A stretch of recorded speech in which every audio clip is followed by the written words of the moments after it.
কিভাবে সম্ভব? মৃতদের এই পৃথিবীতে থাকতে নেই। তুমি তুমি চলে যাও, চলে যাও, প্লিজ চলে যাও। সবটাই কি ইলুশন, নাকি অন্য জগতের কেউ কখনো হাজির হয়ে যায় চোখের পলকে? ভূত.com উইথ রাসেল। Welcome back. আপনাদের সবাইকে স্বাগত জানাচ্ছি। আমি রাসেল। আশা করছি আপনারা সবাই ভালো আছেন এবং ভালোর দলে আছেন। আমিও ভালো আছি, ভালোর দলে আছি। আর আরও একটা ঘটনা নিয়ে হাজির হলাম আপনাদের সামনে। আশা করছি এই ঘটনাটিও আপনাদের ভালো লাগবে। চলুন কথা না বাড়িয়ে শুরু করা যাক। আসসালামু আলাইকুম রাসেল ভাই এবং ভূত.com এর সকল শ্রোতা বন্ধুগণ, আশা করি ভালো এবং ভালোর দলে আছেন। আমি ফাহিম মুনতাসির মেঘ, বাসা রাজশাহী বিভাগের নাটোর জেলায়। আমি বর্তমানে লেখাপড়া করছি দেশের স্বনামধন্য একটি টেক্সটাইল ইনস্টিটিউটে। আমি ভূত.com এর একজন প্রিমিয়াম সাবস্ক্রাইবার এবং নিয়মিত শ্রোতা। এলাকায় এবং ফ্রেন্ড সার্কেলের থেকে সবসময়ই বিভিন্ন আশ্চর্যজনক এবং সুপার ন্যাচারাল ঘটনা জানার ব্যাপারে ভূত.com এর অন্যান্য স্টোরি টেলারদের মতোই আমারও আগ্রহ একটু বেশি। ঠিক সেরকমই একটি ঘটনা আজকে আপনাদেরকে লিখে পাঠাচ্ছি। ঘটনাটি আমার এক ফ্যামিলি ফ্রেন্ড এভাবে যে তার দাদু এবং আমার বাবা দুজনেই বাংলাদেশ সেনাবাহিনীর কর্মকর্তা। তো সে মাধ্যমে আমাদের পরিচয়। যিনি ঘটনাটি আমাকে বলেছেন সেই দিদি তার নাম প্রকাশে অসুবিধার কথা জানিয়েছেন, কিন্তু আমি তার ডাক নাম দিলাম রাত্রি। আমি চেষ্টা করব রাত্রি দিদি যেভাবে আমাকে বলেছেন সেভাবেই লেখার। আর এটা ভূত.com এ পাঠানো আমার প্রথম ঘটনা। ভুল ত্রুটি ক্ষমা সুন্দর দৃষ্টিতে দেখবেন। বেশি কথা না বাড়িয়ে চলে যাচ্ছি ঘটনায়। মেঘ, যে ঘটনাটি তোকে বলছি তা আমার জীবনে কোনো অভিশাপের চেয়ে কম নয়। একদম শুরু থেকে বলছি যাতে বুঝতে অসুবিধা না হয়। সময়কাল 1500 শতাব্দীর শেষ দিক। তৎকালীন ভারতের অযোধ্যা থেকে আমাদের পূর্বপুরুষ রাজপুত ব্রাহ্মণ পরিবার বাংলাদেশে আসেন এবং তৎকালীন জমিদারের একজন অমত্য অর্থাৎ সেনাপতির পদমর্যাদা লাভ করেন। এরপর কেটে যায় প্রায় শত শত বছর। আমার দাদুর বাবা অর্থাৎ আমাদের ঠাকুর দাদা একদিন কাউকে কিছু না বলে বাড়ি থেকে বেরিয়ে যান। আমার দিদার ভাষ্য মতে তিনি প্রথমে কুষ্টিয়া এবং পরে ভারতের কাশী চলে যান। এরপর আমরা পাবনায় চলে যাই এবং সেখানে বসবাস শুরু করি। এতগুলো কথা বললাম কেন তা ঘটনার পরে বোঝা যাবে। সময়কাল 1998। আমি রাত্রি তখনও মায়ের পেটে। সাধারণত সকল গর্ভবতী মহিলাদের সন্তান প্রসবের সময় প্রয়োজন হয় কম বেশি মিলিয়ে 9 মাসের মতো। আমার মায়ের ক্ষেত্রেও তেমনই বলেছিলেন পাশের ধাত্রী এবং গ্রামের ডাক্তাররা। তবে আমার দিদার ভাষ্য মতে আমি মাত্র 7 মাস 23 দিনের মাথাতেই পৃথিবীতে আসি ঈশ্বরের কৃপায়। মা এবং আমি উভয়ই সুস্থ থাকায় পরিবারের সবাই খুশি ছিলেন, আমার দ্বিধা বাদে। তার ধারণা ছিল আমার এমন সময় জন্ম হয়েছে যখন গ্রহ নক্ষত্র সবই উল্টো পথে ছিল, যার কারণে আমি হয়তো পরিবারের অমঙ্গল বয়ে আনব। সেজন্য নক্ষত্রের দশা পরিবর্তনের জন্য তিনি প্রথম সপ্তাহেই বাড়িতে যজ্ঞ করান। কিন্তু কথায় আছে যা হওয়ার তা তো হবেই। আমাদের গ্রামের পরিবেশটা একটু বলে রাখি। পাবনা শহর থেকে দূরে সদর উপজেলায় মালিগাছা ইউনিয়নের কোনো এক গ্রাম। সারা গ্রাম মিলে হাতে গোনা 40টি বাড়িঘর হবে তখনকার সময়ে। সময়কাল 2008। আমার বয়স তখন 10 বছরের মতো। ছোটবেলা থেকে আমি ছিলাম একটু চঞ্চল স্বভাবের। তারপরে গ্রাম এলাকা, তাই একটু বেশি চাঞ্চল্যকর ছিল আমার জীবন। একদিন সন্ধ্যাবেলা আমি খেলা শেষে বাড়ি ফিরছিলাম। উল্লেখ্য যে আমাদের বাড়ির সামনেই একটা বাঁশঝাড় এবং বাঁশঝাড়ের ঠিক মাঝখানে একটি কুচকুচে কালো গাব গাছ এবং তার ঠিক পাশে আমাদের একটি পুকুর ছিল। তো সন্ধ্যাবেলা আমি বাড়িতে ফেরার সময় একটা সুন্দর বেড়ালের বাচ্চা দেখতে পেলাম। আমি আগ্রহ করে যখনই তাকে ধরতে যাব, সে নিজ ইচ্ছাতেই আমার পায়ের কাছে এসে দাঁড়িয়ে পড়ল। আমি তাকে কোলে নিয়ে দিদার কাছে আবদার করতে লাগলাম যে তাকে বাড়িতে রেখে আমি লালন পালন করব। দিদার কাছে অনুমতি পেয়ে মহা খুশি হয়ে রাতে তাকে মাছ এবং দুধ খেতে দেওয়ার পর সে আপনা আপনি বিছানায় শুয়ে পড়ল। কিন্তু ঝামেলা হলো সকালে উঠে কোনোভাবেই বিড়ালটিকে আর খুঁজে পেলাম না। আমার কান্নাকাটি দেখে বাসার সবাই তাকে খুঁজলেও পাওয়া গেল না।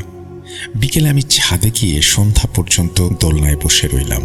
ঠিক আজানের কিছুক্ষণ আগ মুহূর্তে দেখলাম আমার সমবয়সী একজন মেয়ে আমার দিকে এগিয়ে আসছে। শিউলি আর বেলি ফুলের মিশ্রিত সুগন্ধ যেন চারিদিকে ছড়িয়ে আছে। সে এসে আমার দোলনার পেছনে দাঁড়িয়ে বলতে লাগলো, একটা বেড়ালের জন্য কি কেউ এত কাঁদে নাকি? আমি দৌড়ে তার পাশে গিয়ে জিজ্ঞেস করলাম, তুমি কিভাবে জানলে যে আমার বেড়াল হারিয়েছে? সে আমার কথার জবাব না দিয়ে একটা মুচকি হাসি দিয়ে দাঁড়িয়ে রইল। আমি তাকে ভালোভাবে দেখে চিনতে পারলাম না, কারণ এই গ্রামের সব ছেলে মেয়েদেরই আমি কম বেশি চিনি। তবে আমি একটা জিনিস খেয়াল করলাম, তার চোখ যেন ঠিক সেই বেড়াল ছানার মতোই।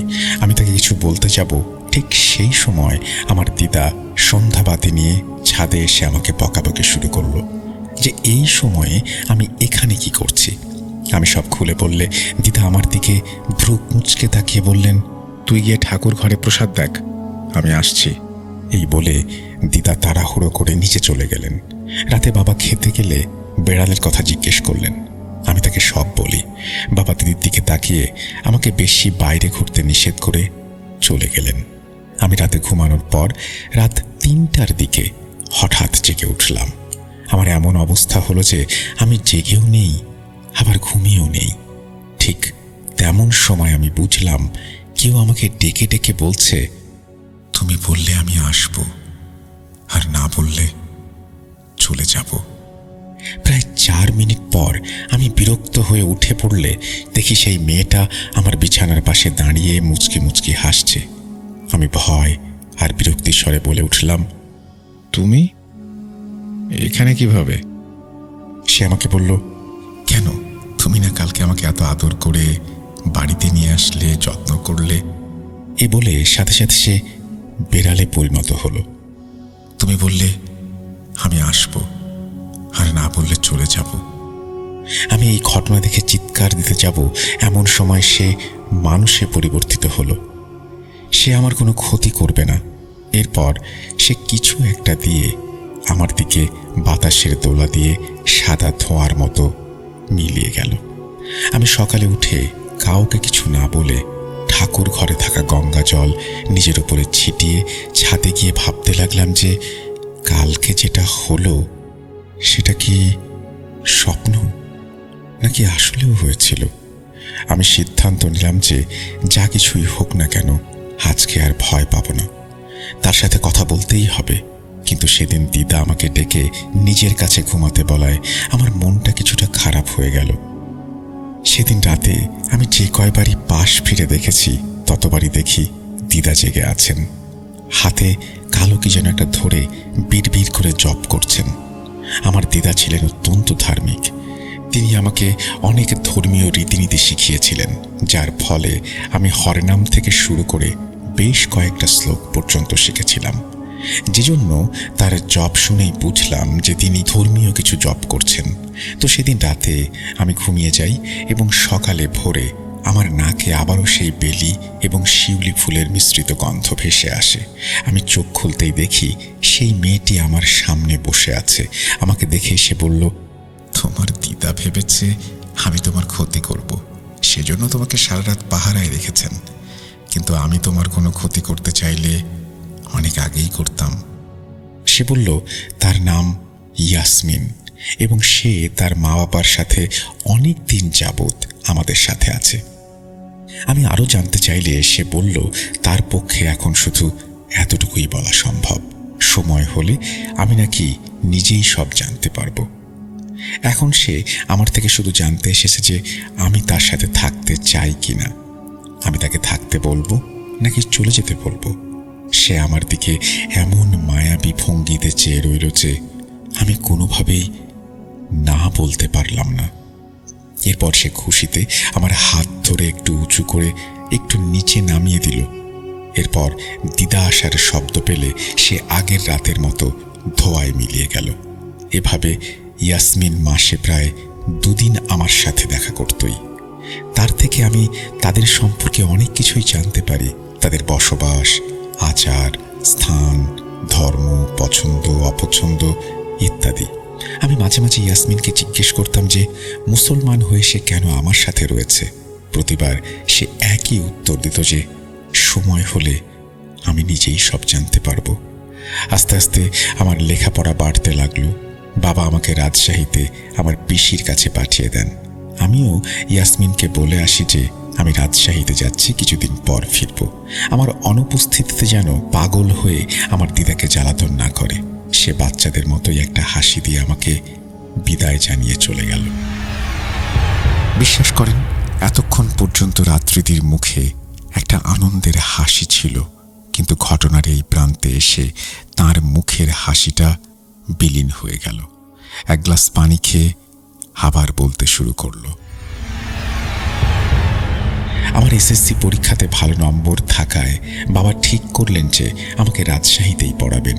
যেহেতু বাবার আদেশ দিদার পরে সবচেয়ে কঠিন, তাই আমিও নিরুপায় হয়ে পড়তে লাগলাম। এর মধ্যে ইয়াসমিনের সাথে আমার কোনো প্রকার যোগাযোগ হয়নি। প্রায় 5 মাস পরে বাবা হঠাৎ ফোন দিয়ে বললেন, তুমি তাড়াতাড়ি বাসায় চলে এসো, তোমার দিদার অ্যাক্সিডেন্ট হয়েছে। আমি সেদিনই আমার পিসির ছেলে অর্থাৎ আমার কাজিনের সাথে পাবনাতে চলে আসি। বাড়িতে পা দিতেই যেন কেমন একটা নেগেটিভ এনার্জি আমার দম বন্ধ করে দেয়। দিদি আমাকে এমনভাবে বোঝালেন যেন গরমের দিনে টিনের চালের ঘরে দাঁড়ালে যেমন ভ্যাপসা গরম লাগে সেরকম। দিদি আবার বলতে লাগলেন, আমি দিদাকে নিয়ে চিন্তায় ছিলাম, যার কারণে এসব খেয়াল করিনি। কিন্তু আশ্চর্যের ব্যাপার হলো, আমাদের ছিল পাকা ছাদ বাড়ি, আর তাছাড়া বাড়িতে শুধু 4 জন মানুষের কারণে এত গরম হতে পারে না। তাও সেটা আবার শুধু আমারই লাগছে, কিভাবে সম্ভব? যাই হোক, আমি ভেতরে গিয়ে ব্যাগ রেখে দিদার ঘরে ঢুকবো, এমন সময় দিদা আমাকে হঠাৎ ধমক দিয়ে বাড়ি থেকে চলে যেতে বললেন। আমি দিদার এমন ব্যবহার দেখে থতমত খেয়ে কাঁদতে কাঁদতে আবার ঘরে ঢুকলে মা আমাকে শান্ত করে বললেন, উনি আজ 4 দিন ধরেই নাকি এমন করছেন। আমি দিদার হাত ধরবো, এমন সময় ইয়াসমিন এসে পেছন থেকে আমাকে বলল যে ওনার থেকে দূরে থাকতে। আচমকা দিদি আমার হাতের কবজি ধরে হ্যাঁচকা টান দিয়ে বললেন, ব্রহ্মনন্দীর নাতিকে মারতে হবে, না হলে ব্রহ্মনন্দীর বংশ নির্বংশ করে দেয়া হবে। দিদার এই কথা শুনে আমি, মা, বাবা সবার পায়ের নিচ থেকে মাটি সরে গেল। কারণ ব্রহ্মনন্দী আর কেউ নন, আমার দাদু আর ব্রহ্মনন্দীর নাতি অর্থাৎ আমার মৃত্যু। আমি ইয়াসমিনের দিকে তাকিয়ে দাদুর দিকে তাকালাম।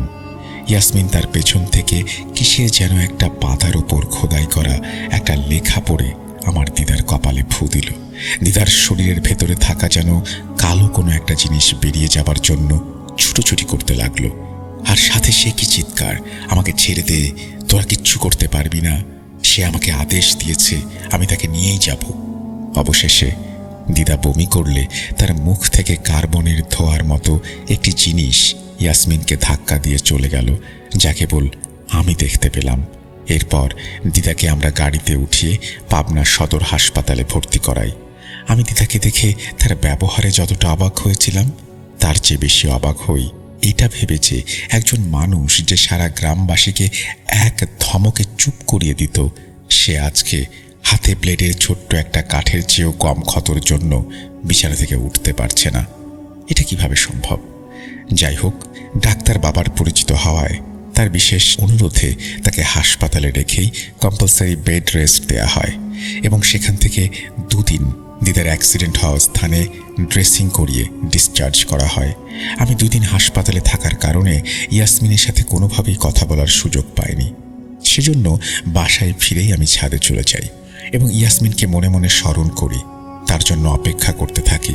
কিছুক্ষণ পর ইয়াসমিন আসলে আমি তাকে অনুরোধ করি দিদার সাথে তখন কি হয়েছিল তা খুলে বলার জন্য। ইয়াসমিন আমাকে কিছু না বলে কিছুক্ষণ দাঁড়িয়ে থাকার পর বলল, মানুষের সাথে থাকা অস্তিত্বগুলোর মধ্যে আমরা সবচেয়ে শক্তিশালী, কিন্তু কাল যে তোমার দিদার শরীরে প্রবেশ করেছে সে খুবই দুর্বল বংশের। আমি এখানে তোমার পরিবারের সাথে আছি সেটা জানার পরেও সে তার জীবনের ঝুঁকি নিয়ে তোমার দিদার শরীরে প্রবেশ করেছে, কিন্তু সে এটা কেন করলো আমি জানি না। তোমার দিদাকে হাসপাতালে নিয়ে যাওয়ার আগে আমি তাকে ধরতে যাব, এমন সময় মনে হলো কেউ যেন আমাকে বেঁধে রেখেছে। তার কথাগুলো তখনও আমার কিছুই মাথায় ঢুকছিল না। আমি তাকে কিছু বলতে যাব, তখনই সে আমাকে বলল, আমি আমার বাবার কাছে যাচ্ছি, আমাকে অল্প কিছু সময় দাও, আমি এসে ছোটবেলা থেকে হওয়া সব কিছু তোমাকে খুলে বলবো। সে যাওয়ার আগে আমাকে একটা হলুদ কাপড়ের টুকরো দিয়ে বলল, যদি ফিরতে দেরি হয় তাহলে এটাতে একটা প্যাঁচ দিয়ে পানিতে চুবিয়ে রাখবে, তাহলে আমি চলে আসব। আর আমি না আসলেও আমার বিশ্বস্ত কেউ একজন এসে তোমাকে জানাবে, কিন্তু একবারের বেশি ব্যবহার করলে কাজ হবে না। বলেই সে পেছনে তাকিয়ে প্রথমবার আমাকে বিদায় না জানিয়ে কিছু একটা চিন্তা করতে করতে ধোঁয়ার মতো মিলিয়ে গেল। আমি ছাদ থেকে নেমে রাতে খাওয়া দাওয়া করে দিদাকে দেখে আমার রুমে এসে ঘুমিয়ে পড়লাম। পরদিন সকালে পিসি আমাকে ফোন দিয়ে বলল, আমার রাজশাহী মহিলা পলিটেকনিক ইনস্টিটিউটে চান্স হয়ে গেছে। আমি যেন কালকে এসে সশরীরে ফর্ম পূরণ করে ভর্তি হয়ে যাই। বাবা আমাকে এটা জানার পর সেদিনই রাজশাহীতে পাঠিয়ে দিলেন। আমি 6 দিন রাজশাহীতে থেকে কম্পালসারি ক্লাসগুলো করে বাড়িতে রওনা দিই। এবার বাড়িতে ঢুকেই যেন একটা ভ্যাপসা দমকা হাওয়া আমাকে ঘিরে ধরল। আমি বাড়িতে তাড়াহুড়ো করে এসেছিলাম, কারণ আমার রাজশাহীতে ইয়াসমিনের কথা সবচেয়ে বেশি মনে হচ্ছিল। আমি ফ্রেশ হয়ে দিদার রুমে গিয়ে দেখি মা আর দিদা কি নিয়ে যেন তর্ক করছেন। মা আমাকে দেখে একটু বিরক্ত নজরে আমার দিকে তাকিয়ে চলে গেলেন, আর দিদা আমাকে দেখেই মোটামুটি ভয়ঙ্কর একটা হাসি দিলেন। আমি আমার মায়ের চেয়েও বেশি সময় দিদার সাথে কাটিয়েছি, তাই তার ইচ্ছাকৃত মুচকি হাসি আর সন্দেহজনক হাসির মধ্যে পার্থক্যটা মনে গেঁথে গেল। যাই হোক, আমি একটা জিনিস খেয়াল করলাম যে দিদা আর আগের মতো নেই। তিনি রোজ পুজো দিতেন, সন্ধ্যাবাতি নিজ হাতে সাজাতেন, আবার খাবারের আগে সবাই একসাথে প্রার্থনাও করতেন। আর এখন এর পুরোটাই উল্টা। তার রুম পরিষ্কার করতে গেলে তিনি মাকে অকথ্য ভাষায় গালিগালাজ করেন, বাবাকে কোনো কারণ ছাড়াই আমাকে বাসা থেকে বের করে দিতে বলেন। আমি সবচেয়ে অবাক হয়েছিলাম যে প্রতিদিন সন্ধ্যার আগে তিনি আমার রুমে আসতেন এবং কিছু খুঁজতেন, আর আমি সিঁড়ির কাছে আসলেই তিনি তাড়াহুড়ো করে বারান্দায় গিয়ে দাঁড়াতেন। এসব বিষয়গুলো আমাকে ভাবনার চাইতেও বেশি ভয়ে ফেলেছিল। কারণও ছিল, ইয়াসমিনের কথাগুলো আমার কাছে আশ্চর্যজনক ব্যাপার ছিল। আমি প্রায় 15 দিন ধরে ইয়াসমিনকে ডাকার পরেও তার কোনো খোঁজ খবর নেই। প্রায় 4 দিন পর দিদা আমার রুমে আসা বন্ধ করে দেন, এবং সেদিনই আমি ভাবি যে আজকে সন্ধ্যাবাতি আমি জ্বালাবো। যেই ভাবা সেই কাজ। ঠাকুর ঘরে গিয়ে বাতি জ্বালাতেই একটা বিশ্রী গন্ধ আমার নাকে এলো। ঠাকুর ঘরের বাতিগুলো বেশিরভাগ সময়ই ঘি এবং কর্পূর দিয়ে তৈরি করা হয়, যাতে পবিত্রতা এবং সুগন্ধ বজায় থাকে। তাই এই দুর্গন্ধ দেখে আমি মাকে ডাকি। মা এসে বলেন, তোর দিদা তো কাউকে 2 সপ্তাহ ধরে ঠাকুর ঘরের পাশেই আসতে দেয় না, কি করব বল? আমি মাকে পরিষ্কার করতে বলে অভ্যেস মতো ছাদে গিয়ে বসলাম। তখনই ইয়াসমিনের দেয়া সেই হলুদ কাপড়ের টুকরার কথা মনে হলো।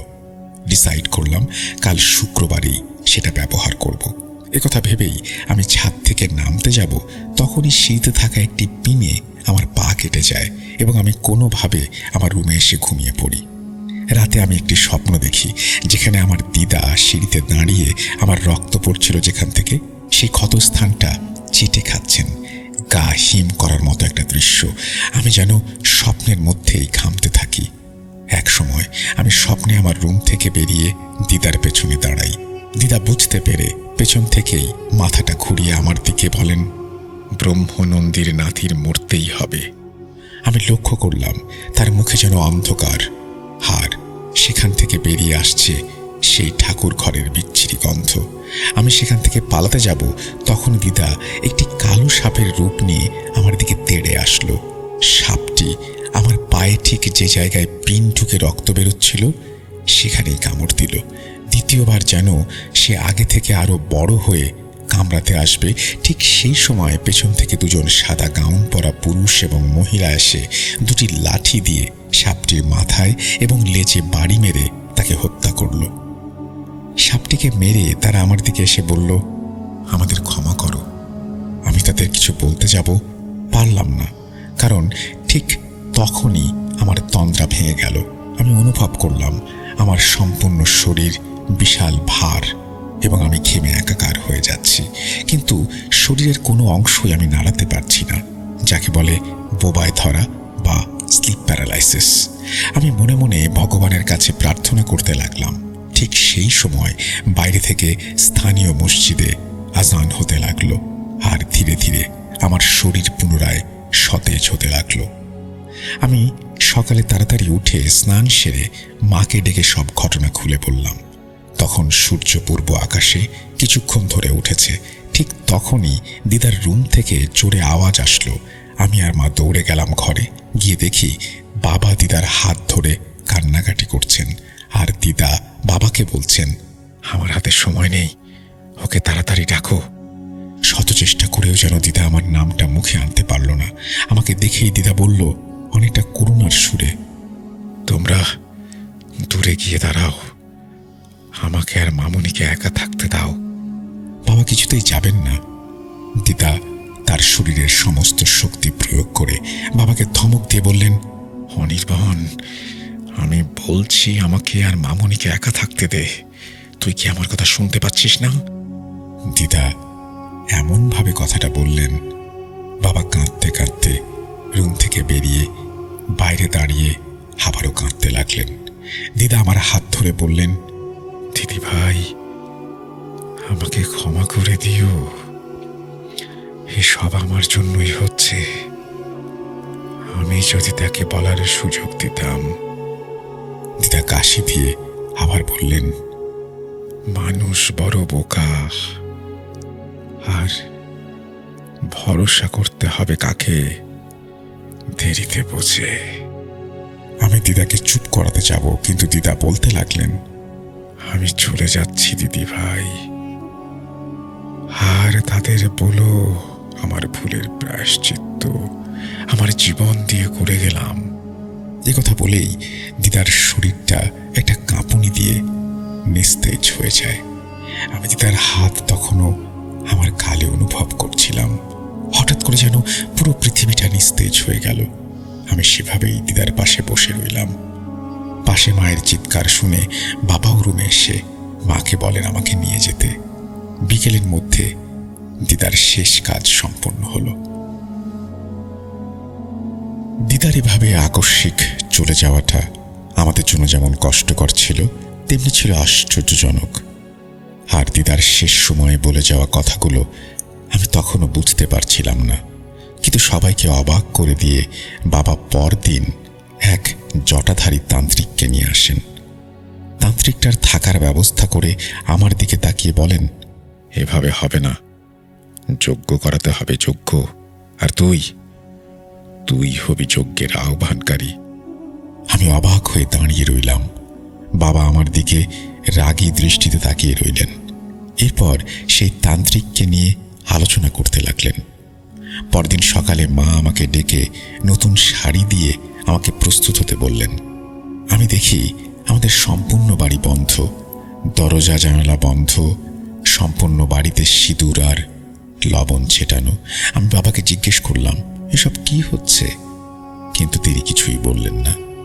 হঠাৎ সেই তান্ত্রিক আমার হাত শক্ত করে ধরে আমাকে পেন্টাগনের মাঝখানে বসিয়ে বিড়বিড় করে কি যেন পাঠ করতে লাগলেন। আমি বেশ কিছু শ্লোক এবং বেদমন্ত্র শিখেছিলাম, তাই খুব সহজেই বুঝতে পারলাম যে এটা কোনো দৈবিক মন্ত্র নয় এবং অপদেবতা বশীকরণের জন্য আহুতির যজ্ঞ। ততক্ষণে আমাদের ঘরে শুরু হয়ে গেছে ঝড় তুফান। আমার বাবা তান্ত্রিককে থামতে বললে তান্ত্রিক বাবার গায়ে সেই সিঁদুর ছুঁড়ে মারে। সাথে সাথে বাবা প্রায় কয়েক হাত দূরে গিয়ে পড়ে। আমি মায়ের দিকে তাকিয়ে দেখি মায়ের কপাল থেকে অঝরে রক্ত পড়ছে। রুমের পরিবেশ লাল আর অন্ধকার, ঠিক যেন কোনো পিশাচের জন্য আমাকে প্রস্তুত করছে। আমি শত চেষ্টা করেও নিজেকে একটুও নাড়াতে পারলাম না, ঠিক যেন গত রাতের মতো। আমি আর নিতে পারছিলাম না। ঠিক জ্ঞান হারাবো এমন সময়ে সেই তান্ত্রিক আমার উপরে সেই দুর্গন্ধযুক্ত পানির কয়েক ফোঁটা ছুঁড়ে মারে। আমি দেখলাম ঠিক আমাদের রুমের নিচ থেকে শত শত কালো ছায়া এসে তান্ত্রিকের পাশে দাঁড়ালো। সবার মুখে একটাই কথা, হালদুম হালদুম। আমি যেন যে কোনো সময় এই নরপিশাচের কাছে নিজের জীবন ভিক্ষা চাইব এমন অবস্থার সৃষ্টি করেছিল তারা। তান্ত্রিক তার স্থান থেকে উঠে নিজের মাথায় বাঁধা লাল পাগড়ি খুলে ফেলে নামাজের সময় মুসল্লিরা যেভাবে সিজদা করেন ঠিক তেমনিভাবে সিজদায় বসে বিড়বিড় করে সেই পৈশাচিক মন্ত্র পাঠ করতে লাগলেন। হঠাৎ আমি দেখতে পেলাম একটি বড় কালো সাপ ভেতরে প্রবেশ করল এবং মানব অবয়ব ধারণ করল। তার চেহারায় যেন মনুষ্যত্বের কোনো ছাপ নেই, চোখ দুটো যেন কেউ বের করে নিয়ে এসেছে। তার ভেতরে সবসময় রক্তক্ষরণ হচ্ছে, চোয়াল যেন কোনো হিংস্র প্রাণীর শিং দিয়ে থেতলে দেয়া হয়েছে। আমি তো মৃত্যু চাইনি। সে অবয়ব আমার সামনে এসে বসে পড়ল। ঠাকুর ঘরের সেই দুর্গন্ধ তার শরীরের গন্ধের কাছে কিছুই না। এই গন্ধ আরো তীব্র, আরো বিষাক্ত। সেই গন্ধে আমার শরীর যেন ঢুলছিল। হঠাৎ আমি আমার কাঁধে ভারী একটা কিছু অনুভব করি। আচমকা আশেপাশের সেই পৈশাচিক পরিবেশ ঠান্ডা হতে থাকে। সেই অবয়বটি দাঁড়িয়ে আমার হাত ধরে টান দিতে গেলে আমি দেখলাম সাদা ধোঁয়ার মতো আরো দুটি অবয়ব তাকে ধরে রেখেছে। পাশের তান্ত্রিক তখন উঠে আবার মন্ত্র পড়া শুরু করলে সেই সাদা অবয়বের একটি তাকে ধোঁয়ার আকৃতিতে ধাক্কা দেয় এবং মুখ দিয়ে সে রক্তবমি করতে করতে সেখানেই মারা যায়। এসব পরিস্থিতি দেখে সেই পৈশাচিক অবয়বটি আমার দিকে এসে আমার হাত বরাবর একটি আঘাত করে। সেখান থেকে তারপর ধোঁয়ায় মিলিয়ে যায় এবং আমাদের রুমের পরিবেশ আগের মতোই ছমছমে ঠান্ডা থেকে স্বাভাবিক হয়ে যায়। আমি দেখি আমার বাবা আস্তে আস্তে স্বাভাবিক হয়ে আসছেন। তবে প্রায় 2 ঘন্টা এমনভাবে চলার পর আমার শরীর আর মস্তিষ্ক যেন হাল ছেড়ে দিয়েছে, আর তখনই আমি জ্ঞান হারিয়ে মেঝেতে লুটিয়ে পড়ি। পরদিন আমি নিজেকে আবিষ্কার করি নিজের রুমে, আমাকে স্যালাইন দেওয়া অবস্থায়। পাশে আমার পিসি বসে কান্না করছেন। আমাকে অবাক করে তিনি আমাকে জানান আমি প্রায় 27 ঘন্টা অর্থাৎ 1 দিনের বেশি অজ্ঞান ছিলাম। আমি আমার বাবা মার অবস্থা জিজ্ঞেস করলে তিনি জানান বাবা ভালো আছেন, কিন্তু মা মাথায় অতিরিক্ত আঘাত এবং রক্তক্ষরণের ফলে ব্রেন ডেড বা সম্পূর্ণ শরীর প্যারালাইজড হয়ে পড়ে আছেন। আমি বাবার সাথে দেখা করতে চাইলে পিসি বাইরে নিয়ে এসে বাবাকে পাঠিয়ে দেন। বাবা আমাকে ধরে হাউমাউ করে কাঁদতে থাকেন এবং জানান তিনি নিজে তান্ত্রিকের শরীর ধোঁয়ায় মিলিয়ে যেতে দেখেছেন এবং কি করবেন কিছু বুঝে উঠতে পারছেন না বলে মন খারাপ করে ঘর থেকে তিনি বেরিয়ে যান। সন্ধ্যার পর সবকিছু শুনে মাকে বাড়িতে আনা হয় এবং পিসি মায়ের সাথে কিছুটা সময় থাকবেন বলে জানান। আমি আর বাবা যেহেতু এই ঘটনার একমাত্র সাক্ষী, তাই দুজনেই ঠাকুর ঘর থেকে গঙ্গা জল ছিটিয়ে ঈশ্বরের কাছে প্রার্থনা করে নিজ নিজ রুমে চলে যাই। রাত 3টার দিকে আমার ঘুম ভেঙে যায়। আমি অনুভব করি কেউ আমার হাত ধরে টানাটানি করছে। এবারও প্রতিবারের মতো আমার স্লিপ প্যারালাইসিস থাকায় আমি কিছু করার ক্ষমতা হারাই। আমি হনুমান চল্লিশা জানতাম, কিন্তু যখনই উচ্চারণ করতে যাব ঠিক তখনই একটি হাত যেন আমার গলা চেপে ধরে। সেজন্য আমি কোনোভাবেই তাকে বাধা দিতে পারিনি। ধীরে ধীরে সেই অবয়ব রূপ ধারণ করে এবং এক পর্যায়ে আমার কানের কাছে আরবি ভাষায় কি যেন বলতে থাকে। আমি ইয়াসমিনের দেয়া সেই হলুদ কাপড়টি সবসময় আমার হাতেই বেঁধে রাখতাম, যার জন্য সেই অবয়বটি আমার হাতের কাছে কোনোভাবে আসতে পারত না। ভোরে আজানের ঠিক আগ মুহূর্তে সে অবয়বটি চলে যেত। প্রায় প্রতিদিন এভাবে আমার ওপর তার পৈশাচিক অত্যাচার চলতে থাকে। সপ্তাহে 5 দিন আমার ঘুম হতো না। একদিন বৃহস্পতিবার রাতে সে প্রতিদিনের মতো আরবিতে কিছু একটা বলে শেষে বাংলাতে বলে, তোদের রক্ষা কবচ তো ভেঙে দিয়েছি, এবার তছনছ করার পালা। এভাবে প্রায় 2 সপ্তাহ কেটে যাওয়ার পর আমার বাবা সেখানে ফোন দিয়ে জানতে পারেন আমার দিদা আমাদের কুষ্টিয়ায় থাকা কিছু জমির মধ্যে কিছু অংশ একটি কবরস্থানে দান করেছেন। তবে আমার বাবার মন বিষণ্ণ থাকায় সেই ড্রাফটের কোনো জবাব তিনি দেননি। এর 3 দিন পর কুষ্টিয়া থেকে 3 জন হুজুর আমাদের এলাকায় মসজিদের ইমামের সাথে দেখা করেন এবং আমাদের বাড়িতে আসলে বাবা তাদের ড্রাফটের কপি এবং জমির দলিল বুঝিয়ে দেন এবং ক্ষমা চেয়ে বাড়ি থেকে চলে যেতে বলেন। আসলে সেই ঘটনার পর বাবা মানসিকভাবে অনেকটাই দুর্বল হয়ে যান।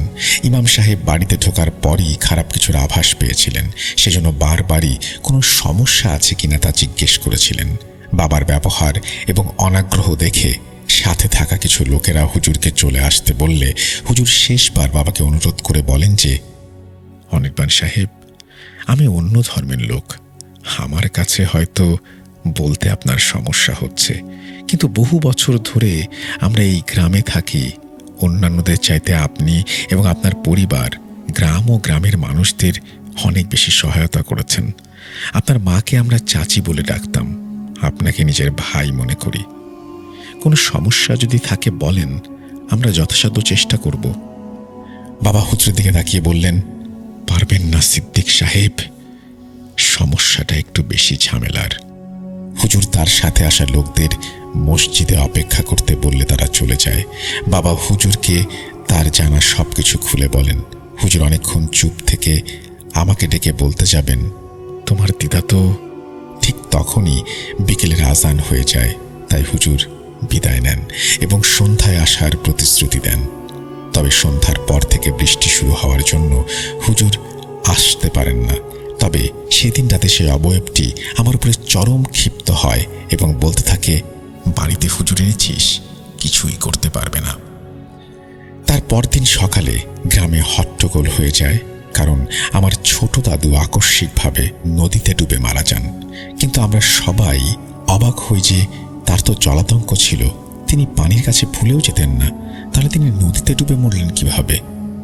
ঠিক দুপুরবেলা হুজুর রুক্ষ শরীর নিয়ে বাবার কাছে এসে ক্ষমা চেয়ে যান। তিনি বলেন এই বিষয়ে তিনি আর কোনো সাহায্য করতে পারবেন না। আমার দিকে তাকিয়ে বললেন, আমি রাজশাহীর বাঘা থেকে একজনকে আসতে বলেছি, তিনি হয়তো তোমাদের এই বিপদ থেকে মুক্তি দিতে পারবেন। বাবা কিছু না বলে হুজুরের মুখের উপর দরজা বন্ধ করে দেন। হুজুর কিছুক্ষণ দাঁড়িয়ে থেকে মসজিদে চলে যান। সন্ধ্যার পর হুজুর তার বলা সেই লোককে নিয়ে আবার বাসায় আসেন। বাবা এবার রেগে গিয়ে একটি তলোয়ারের মতো রামদা এনে হুজুরের সামনে ধরে বললেন, সিদ্দিক, আমার দিকে তাকাও, আমার মেয়ের দিকে তাকাও। আমরা কি সেই মানুষ নই যে যখন ঝড়ে তোমাদের বাড়ির চাল উড়ে গিয়েছিল তখন তোমাদের বাড়িতে চাল দিয়েছিলাম? যখন কবরস্থানের জন্য তোমরা মারামারি করছিলে তখন আমি আমার বাবার জমি তোমাদের কবরের জন্য দান করেছিলাম? আমি কি সেই মানুষ না যারা নিজের ব্যক্তিগত বাঁশ ঝাড় থেকে সারা গ্রামের লোকদের বিনামূল্যে বাঁশ ব্যবহারের অনুমতি দিয়েছি? তাহলে কেন সিদ্দিক, কেন? কি এমন পাপ করেছি আমরা যে আমাদের এমন শাস্তি পোহাতে হচ্ছে? কি পাপ করেছে আমার মেয়েটা? এই কথা বলে বাবা হুজুরের সামনে কাঁদতে শুরু করেন। আমি পাশে থেকে বাবাকে এই অবস্থায় দেখে নিজেও কাঁদতে শুরু করি। আসলে বাবাও আমার দাদুর মতো সেনাবাহিনীর একজন অফিসার ছিলেন। প্রায় 7 বছর সার্ভিসের পর তিনি চাকরি ছেড়ে গ্রামেই জমি জমা দেখাশোনা করতেন। তার মতো শক্ত একজন মানুষ এইভাবে কান্না ধরে রাখতে পারল না। পাশে থাকা জব্বা পরা লোকটি বাবাকে সান্ত্বনা দিয়ে বলল, মজুমদার সাহেব, আমরা অন্য ধর্মের বলে আমাদের উপরে অবিশ্বাস করবেন না। সিদ্দিক যা বলেছে, আপনি যদি আসলে তার শিকার হন, আমাদের যতটুকু শিক্ষা আছে সব দিয়ে আপনাকে সাহায্য করব, এটা আমাদের ওয়াদা। বাবা ইমাম সাহেব আর সেই লোকটিকে ছাদে নিয়ে গিয়ে আলাপ করতে লাগলেন এবং ঘণ্টাখানেক পরে বললেন, আমাকে 2 ঘন্টার সময় দিন। বলে আমাদের বাড়ির সামনে গিয়ে বসে পড়লেন। এর মধ্যে রাতে আজান হয়ে গেলে ইমাম সাহেব নামাজে যাবেন বলে সেই লোকদের কাছ থেকে অনুমতি চাইলেন, কিন্তু লোকটি ধ্যান করছিলেন। এমন অবস্থায় 2 বার মাথা ঘুরিয়ে উঠলেন। বাবা বাইরে এসে দাঁড়ালে তিনি আরও কিছুক্ষণ বসে দাঁড়িয়ে কিছু সূরা পড়লেন। হুজুরকে ধমকের স্বরে বলেন, সিদ্দিক, তুমি আমাকে একই বিপদের মধ্যে এনে ফেললে। আমি তো ওয়াদা করে ফেলেছি, ওয়াদা ভাঙলে আল্লাহ আমার পরকাল কেড়ে নেবেন, আর ওয়াদা না ভাঙলে আমার ইহকাল। তুমি যত তাড়াতাড়ি সম্ভব মসজিদে যাও, মাইকিং করে আশেপাশে যত হাফেজ এবং কারি সাহেব আছেন তাদের তোমার বাড়িতে আসতে বলো। এই যে মহাবিপদ। লোকটি বাবার দিকে চেয়ে বলল, আপনার মেয়ে যে কি বিপদের মধ্যে আছে আপনি কি জানেন? আপনার বংশ তারা শেষ করে দিয়েছে, এবার শুধু বাকি আছেন আপনি আর আপনার মেয়ে। বাবার আমি যে ঘটনার সাক্ষী তার সামনে হয়তো হুজুরের এই কথাগুলো নিছক, তাই বাবা হুজুরের কাছে মিনতি করতে লাগলেন, আপনার যা প্রয়োজন আপনি তাই করুন, আপনি শুধু বলুন আমার মেয়েটিকে কিভাবে বাঁচাতে হবে। আমি পাশে থেকে বাবার এমন মিনতি দেখে কান্নায় ভেঙে পড়লাম। এরপর হুজুর আমাদের ইমাম সাহেবের বাড়িতে গেলেন এবং আগে বাড়ি বন্ধ করলেন 4 জন হাফেজকে দিয়ে বাড়ির চারপাশে দাঁড় করিয়ে। এরপর হুজুর বাড়ির চারপাশে দাঁড়িয়ে কোরআন তেলাওয়াত করতে শুরু করলেন। সাবধান করে গেলেন, যাই হোক মৃত্যুর ফেরেশতা না দেখা ব্যতীত অন্য কোনো কারণে তেলাওয়াত বন্ধ করা যাবে না। এ কথা বলে হুজুর আমাদের ভেতরে গিয়ে বসতে বললেন এবং অন্যান্যদের সাথে কথা বলে আমাদের সাথে এসে বসলেন। বাবাকে বললেন, আমরা মানুষের সেবা করি, তাদের সুস্থ করি আল্লাহর আয়াত দিয়ে। আমার কথায় মন খারাপ করবেন না। আপনারা মুসলিম নন, যার কারণে আমাদের কোনো আমলই আপনাদের উপরে প্রভাব ফেলবে না। তবুও আমাদের সাহায্য নিতে হবে। তিনি আমার দিকে চেয়ে বললেন, তুমি তোমার বাবাকে সম্পূর্ণ সত্যটা কেন বলছো না? নাকি ইয়াসমিনের জীবনের কোনো মূল্য নেই তোমাদের কাছে? আমি কাঁদতে কাঁদতে ইয়াসমিনের কথা বাবাকে বলি। আমি স্পষ্ট দেখতে পাচ্ছিলাম রাগে বাবার চোখ লাল হয়ে এসেছে। হুজুর বাবাকে শান্ত করে বলেন, অনির্বাণ সাহেব, আপনার মেয়ের উপরে রাগ করে লাভ নেই। ইয়াসমিনের জন্যই আপনি আজকের সূর্য দেখতে পেয়েছেন। বাবা হুজুরের উপর চটে গিয়ে বলেন, কি বলছেন আপনি? তার জন্যই তো এসব। হুজুর বললেন, না, আপনাকে প্রথম থেকে জানতে হবে। এই বলে হুজুর বলা শুরু করলেন, আপনার দাদু খুব সাহসী একজন মানুষ ছিলেন। তিনি খুব কম সময় তার সাংসারিক জীবনে দিয়েছেন। জ্ঞান আহরণ ছিল তার নেশা, যার জন্য তিনি সন্ন্যাস নেন। আমাদের ভাষায় তাকে দরবেশ, আর আপনাদের ভাষায় তাকে ঋষি বলে। যেহেতু রাজপুত জমিদার পরিবারের একজন, সেহেতু রাজর্ষি বলা যায়। তিনি অনেক বছর জঙ্গলে কাটান। তিনি তার সন্ন্যাসী ক্ষমতা বলে মানুষ এবং অন্যান্য জগতের অনেক উপকার করেন। অন্য জগতের বিষয় বলতে আমাদের জন্য জিন, আপনাদের জন্য অন্য কিছু। তাদের মধ্যে ছিল একটি মুসলিম জিন পরিবার। কোনো এক পর্যায়ে তারা আপনার দাদার জন্য কিছু করতে পারে নাকি সেটা জিজ্ঞেস করলে আপনার দাদা রাজর্ষি সুবীর নারায়ণ আপনাদের বংশের 250 বছরের জন্য নিরাপত্তা চান। তারই পরিপ্রেক্ষিতে তারা আপনাদের রক্ষা করে আসছিল, আর আপনার মেয়ে ছিল তাদের শেষ দায়িত্ব। সেই জিন পরিবার আপনাদের বহুদিন রক্ষা করে আসছে। তার একটাই কারণ, তারা জানে আপনারা মানুষের ক্ষতি করেন না। আপনার মেয়ে তাদের মেয়ের সাথে এতদিন থেকেও একটাও আবদার করেনি। তার কারণ জিনদের মধ্যে কয়েকটা ধাপ আছে, যার দ্বিতীয় এবং সবচেয়ে শক্তিশালী ধাপের জিন হল ইফরিত, যারা আপনাদের নিরাপত্তা দিয়ে আসছিল। এটা বলে হুজুর একটু থামেন এবং আবারও বলতে শুরু করেন, আচ্ছা মজুমদার সাহেব, বলুন তো মানুষের সবচেয়ে বড় শত্রু কোনটা? বাবা উত্তর দিতে না পারলে তিনি নিজেই বলেন, রাগ আর হিংসা। আর এটাই আপনাদের পরিবারের ধ্বংসের মূল কারণ। আপনার বাবার সৎ ভাই, যাকে আপনারা এতদিন ধরে কোনো অভাব বুঝতে দেননি, সেই এসব করেছে। তার সবসময় আপনাদের উপরে লোভ ছিল, যার কারণে সে আপনাদের সম্পূর্ণ পরিবারকে শেষ করে দিতে চেয়েছিল। আর তার শুরু হয় আপনার মাকে দিয়ে। সে আপনাদের খাবারে বিষ মিশিয়ে দিত। কিন্তু ইয়াসমিন নামে যে মেয়ে জিনটি আপনাদের সাথে থাকতো, সে কোনো না কোনোভাবে সেটা থেকে আপনাদের বাঁচাতো।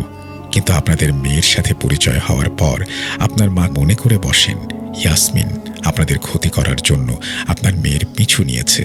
কিছুদিন আগে আপনাদের বাঁশঝাড়ের পাশের জমিতে পানি দেওয়ার জন্য যেই সেচ নির্মিত করা হয়, সেখানে একজন তান্ত্রিককে এনে থাকতে দেয়া হয়। এদিকে তান্ত্রিক জানতে পারে যে আপনার মেয়ে এবং আপনার পরিবার শক্তিশালী ইফরিত জিন দ্বারা সুরক্ষিত। তাই সে ষড়যন্ত্র করে এক খবিশ জিনকে আপনার মায়ের রক্তে মিশিয়ে দেয়। ইয়াসমিন অনেক শক্তিশালী ছিল। সে সহজেই বুঝে যেত যে বাড়িতে অপশক্তি রয়েছে। কিন্তু তান্ত্রিক সুযোগ পেয়ে যায় তখন, যখন আপনি আপনার মেয়েকে রাজশাহীতে পাঠিয়ে দেন। আপনার মেয়ে না থাকায় ইয়াসমিনও তার বাড়িতে চলে যায়। ফলে তান্ত্রিক ও আপনার বাবার সেই সৎ ভাই কালো জাদুর মাধ্যমে আপনার মাকে আরো অসুস্থ করে ফেলে আর নিজের পরিকল্পনা আরো বড় করতে থাকে। কিন্তু সমস্যা বাধে আপনার মায়ের অ্যাক্সিডেন্ট হলে। খবর পেয়ে আপনার মেয়ে বাসায় চলে আসলে ইয়াসমিনও ফিরে আসে। এসেই বুঝতে পারে বাড়িতে কিছু একটা হয়েছে। আপনার মেয়ে আর ইয়াসমিনকে দেখে সেই খবিশ জিন আরও খেপে যায়। ইয়াসমিন মাদ্রাসাতে পড়ত, তাই তার কুরআন পড়ে ফু দেওয়ার সাথে সাথেই সেই খবিশ জিন আপনার মায়ের শরীরের ভেতরে জ্বলতে থাকে। উপায় না পেয়ে সে আপনার মায়ের শরীর ছেড়ে পালিয়ে যায়। কিন্তু কালো জাদুর প্রভাব বাড়িতে থাকার কারণে ইয়াসমিন তাকে ধরে রাখতে পারে না। কিন্তু সে ঠিকই বুঝেছিল যে এর পেছনে কে। তাই সে কালো জাদুর প্রভাব কম করার জন্য তার বাবা মায়ের সাথে দেখা করতে যায়। এবং এদিকে সেই তান্ত্রিক আর আপনার বাবার ভাই ঠিকই বুঝেছিল যতদিন ইয়াসমিন আছে ততদিন তারা আপনাদের কিছুই করতে পারবে না। আর এর মধ্যে একটি বড় ভুল করে ফেলেন আপনার মা। তান্ত্রিক শক্তিশালী আর এক মারিদ জিনদের মধ্যে সবচেয়ে শক্তিশালী সেই জিনকে ইরান থেকে আহ্বান করেন। কিন্তু তাকে দিয়ে কাজ করানোর জন্য বলি প্রয়োজন। কোনো জন্তু বা মানুষের নয়, মারিদ জিনের দরকার ইয়াসমিনকে। তান্ত্রিক পূজারী সেজে আপনার মাকে বোঝায় যে ইয়াসমিন একটি অপশক্তি যে আপনার পরিবারকে ধ্বংস করতে চায়। সেজন্য তিনি যা বলবেন তাই করতে হবে। আপনার মা সেই ফাঁদে পা দেন। সেই তান্ত্রিক আপনাদের পূজার ঘরের শেলফের নিচে, বাড়ির চার কোণায়, পূজার তেলে এবং আপনাদের খাবার পানিতে কালো জাদুর তাবিজ এবং অপবিত্র পানি মিশিয়ে দেয়, যাতে ইয়াসমিনের পবিত্রতার কোনো প্রভাব আপনাদের ওপরে কাজ না করে। এভাবে ইয়াসমিন যখন তার শক্তি হারিয়ে ফেলে তখন তারা মারিদ জিনকে ইয়াসমিনের ওপর ছেড়ে দেয়।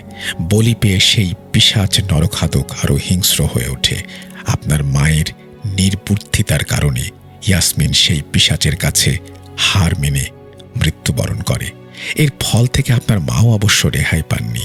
ইয়াসমিনের পর তাদের টার্গেট ছিল আপনার মা, আর খবিশ জিনের প্রভাবে আপনার মা শয্যাশায়ী হয়েছিলেন।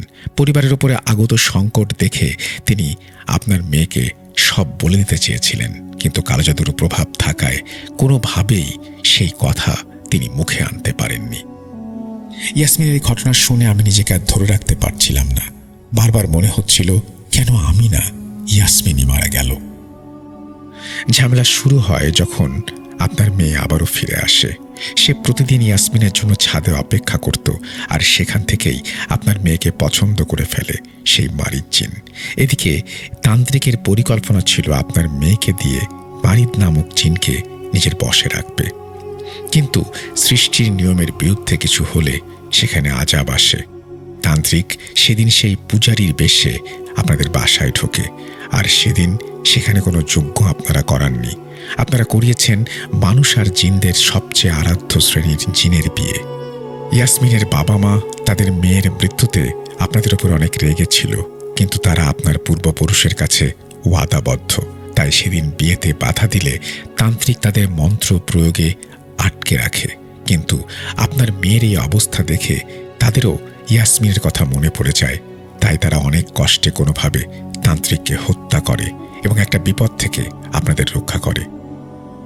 হুজুরের মুখে সব কথা শুনে আমি আর বাবা আকাশ থেকে পড়লাম। আমাদের নিজের রক্ত আমাদের সাথে এমন করলো, আর আমাদের ভুলের কারণে একটা নিরপরাধ প্রাণ চলে গেল। আসলে দুনিয়ায় এমন কিছু মানুষ থাকে যারা চলে গেলে প্রকৃতি উৎসব করে তাদের জন্য, আর কোনো হাত প্রার্থনা দোয়ার জন্য ওঠে না, ওঠে কেবল অভিশাপ আর লাঞ্ছনা। কথাগুলো বলে হুজুর বাবার দিকে তাকিয়ে বললেন, মজুমদার সাহেব, আমাদের কিন্তু অনেক কাজ, আর আপনার মেয়ে, তাকে করতে হবে আসল কাজগুলো। আল্লাহ মুসলমানদের জন্য জাদুবিদ্যা এবং জিনদের সাথে যোগাযোগ নিষিদ্ধ করেছেন। বাম দিকে খালি একটা জায়গা দেখিয়ে তিনি বলেন, আর নিশ্চয়ই জিনদের জন্য নিষিদ্ধ করেছেন মানব দেহে প্রবেশ করাকে। আসলে এতক্ষণ হুজুরের কথাগুলো এত মনোযোগ দিয়ে শুনছিলাম যে কখন ইয়াসমিনের মা বাবা সেখানে এসে উপস্থিত হয়েছেন খেয়ালই করিনি।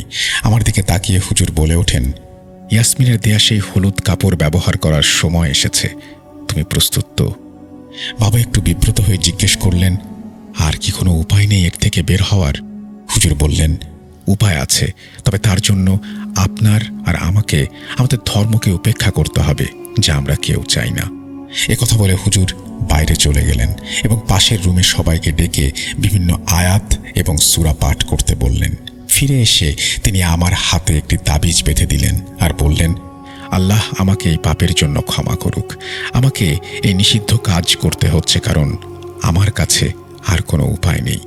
এই কথা বলে তিনি আমার হাত থেকে সেই কাপড়টি খুলে নিয়ে কি যেন পরে একটা পানির গ্লাসে ফেলে দিলেন। সাথে সাথে যেন ইমাম সাহেবের বাড়ির পরিবেশ জ্যোৎস্না রাত থেকে অমাবস্যায় পরিণত হলো। যাদের হুজুর বাড়ির চারিদিকে কোরআন তেলাওয়াতের জন্য বলেছিলেন, তাদের মধ্যে শুধু একজন পাঠ চালিয়ে গেলেন। ততক্ষণে আমার মাথা চক্কর দিতে শুরু করেছে। আমি মাটিতে পড়ে গেলাম। পরের ঘটনা আমি শুনি আমার বাবার কাছ থেকে। আমি অচেতন হবার পর হুজুর আর আমার ভেতরে থাকা জিনের কথোপকথন। হুজুর আমাকে সে সাহায্যের জন্য বলেছিল, আর আপনি আমাকে দিয়ে আরেকজনের শরীরে প্রবেশ করালেন। আপনার কি আল্লাহর ভয় নেই? হুজুর আমার ভেতরে থাকা জিনকে ধমকের সুরে বললেন, আমাদের এত সময় নেই, আমরা ভুল ঠিক পরে আলোচনা করব। এখন আমাদের প্রধান কাজ হলো 4টি প্রাণ বাঁচানো। তাই আমাকে আরও পাপ করানোতে বাধ্য না করে তাড়াতাড়ি বলো যে তোমরা কোন পদ্ধতি অবলম্বন করে এই পরিবারের উপরে কালো জাদু করেছ এবং সামগ্রীগুলো কোথায় লুকিয়ে রেখেছ। চালান, বলিদান, আহুতি, লালসা কি নেই সেই পদ্ধতিতে? আমি এগুলো বলছিলাম একটা একটা করে, আর আমার গায়ে আঁচড় কাটছিলাম। হুজুর আমি এই 2 জাদু ভাঙতে পারবো না, কিন্তু আপনাকে বলতে পারবো যে সামগ্রীগুলো কোথায় আছে। হুজুর বললেন, আমিন। তৎক্ষণাৎ আমি জ্ঞান ফিরে পেলাম এবং আশ্চর্যজনকভাবে আমি মনে করলাম যে কোথায় কোন সামগ্রী লুকানো, বাঁশঝাড়ের মধ্যে, গাব গাছের ডালে ঝোলানো, আমাদের পুকুরের ঘাটের সাথে বাঁধা, আর আমাদের বাড়ির ঠাকুর ঘরের শেলফের নিচে মোট 11টি পোটলা বের করা হলো। প্রতিটি পোটলাতে একটি করে জং ধরা তাবিজ, মোরগের কাটা মাথা, গীতা, বাইবেলের কিছু অংশ। শেষ পোটলাটি নিজের কাছে রেখে হুজুর 11টি পোটলা এবং লেখাগুলো মাটিতে পুঁতে ফেললেন এবং বাকি জিনিসগুলো পুড়িয়ে ফেললেন। এরপর ইয়াসমিনের বাবা বলে উঠলেন, সে আসছে। হুজুর আমাদের নিয়ে ইমাম সাহেবের বাড়িতে ফিরে আসলেন এবং সব দরজা লাগিয়ে দিলেন। আমাদের চারিদিকে কিছুক্ষণ সম্মিলিত কণ্ঠে কুরআন তেলাওয়াত ভেসে আসলো। এরপর সব নিশ্চুপ। আমরা যেন আমাদের নিঃশ্বাসের শব্দটাও শুনতে পাচ্ছিলাম। হঠাৎ চারিদিক থেকে সেই পরিচিত দুর্গন্ধ আর বিকট হাসির শব্দ আসতে লাগলো। ইয়াসমিনের বাবা বলতে লাগলেন, আল্লাহ আপনাদের দীর্ঘ হায়াত দিক। এই বলে তিনি ধোঁয়ায় মিলিয়ে গেলেন।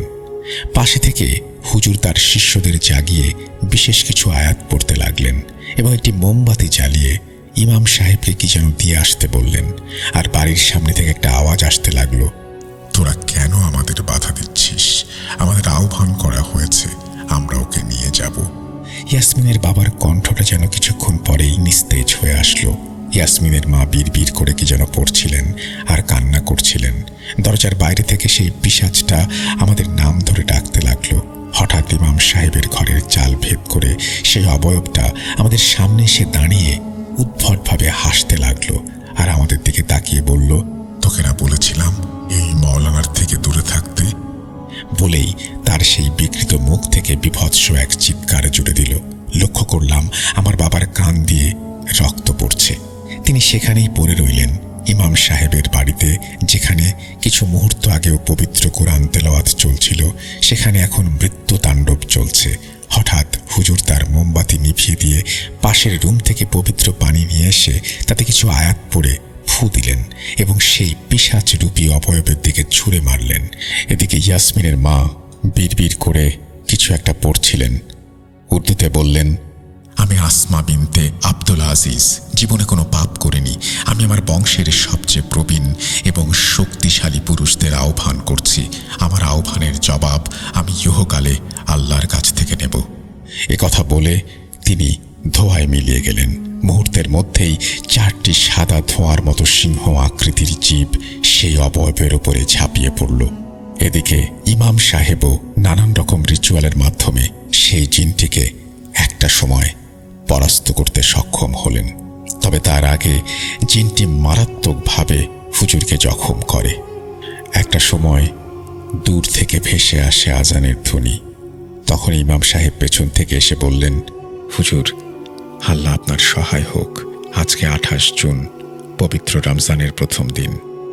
রমজান মাসের পবিত্রতার জন্য ওরা এখন নিষ্ক্রিয়। এরপরের ঘটনাগুলো খুব দ্রুত ঘটে। সেই জিনটিকে একটা সময় পুড়িয়ে ফেলা হয়। বাবা হুঁশ ফিরে পেলে হুজুরকে তাড়াতাড়ি সদর হাসপাতালে নেওয়া হয়। এই ঘটনার পর আমরা পাবনাতে আমাদের জমিজমা বিক্রি করে রাজশাহী চলে আসি এবং এখানে স্থায়ীভাবে বসবাস শুরু করি। আমার ডিপ্লোমার 3য় বছরে আমার বাবাও মারা যান। এরপর ডিপ্লোমা শেষ করে আমি বিএসসি করতে ইস্তাম্বুল ইউনিভার্সিটিতে অর্থাৎ তুরস্কতে চলে আসি। আর বর্তমানে দেশের একটি সুপরিচিত টেলিভিশন চ্যানেলে কর্মরত রয়েছি। আর সেই হুজুরের কথা শুনেছি প্রায় 2 বছর প্যারালাইজ থেকে গত 2020-এ তিনি মারা যান। তবে যাওয়ার আগে তিনি আমাদের বলে যান যে আমার দ্বারা সৃষ্টির কিছু নিয়ম ভঙ্গ হয়েছে, যার শাস্তি আমাকে পেতে হবে। আমি নিজেকে এখনো দোষী মনে করি এই জন্য যে এতগুলো প্রাণ চলে গেল। এটা বলেই দিদি একটা দীর্ঘ নিঃশ্বাস ফেলে তার ঘটনা শেষ করেন। এই ছিল ঘটনা। বিশ্বাস করা বা না করাটা আপনাদের ব্যাপার। আর হ্যাঁ, দিদির বিয়ে হয়েছে কয়েক বছর আগে, তবে তিনি জানিয়েছেন তিনি কখনো মা হতে পারবেন না। ঘটনাটি যদি সিলেক্টেড হয় প্লিজ জানাবেন, এই বলে তিনি তার ঘটনা শেষ করেছেন। ঘটনার শেষ অংশে আমি কিছু অংশ বাদ দিয়ে গেছি, কারণ ঘটনাটা অনেক বেশি দীর্ঘ হয়ে যাচ্ছিল এবং শেষের অংশগুলো হয়তো বুঝতেও আপনাদের জন্য অসুবিধা হতো। আমি একটু শেষের অংশ বাদ দিয়েই পড়েছি। যেমন রিচুয়ালের ব্যাপারগুলো আমি এড়িয়ে গেছি। কি কি রিচুয়াল করেছিলেন তারা সেগুলো তিনি বর্ণনা দিয়েছেন পুঙ্খানুপুঙ্খভাবে, কিন্তু আমি সেগুলো বাদ দিয়েছি। যাই হোক, আপনারা আশা করছি ঘটনাটি এনজয় করেছেন। যদি ভালো লেগে থাকে অবশ্যই আমাদের জানাবেন। আমরা চলে যাব আমাদের পরবর্তী ঘটনায়।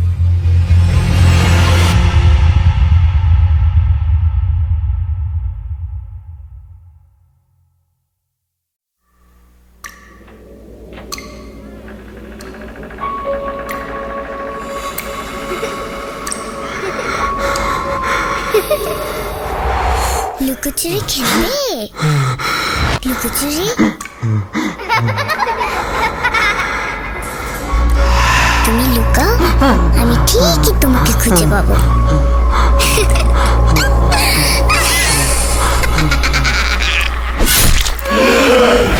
Voot.com with Russell. Welcome back. আপনাদের সবাইকে স্বাগত জানাচ্ছি। আমি রাসেল। আশা করছি আপনারা সবাই ভালো আছেন, ভালোর দলে আছেন।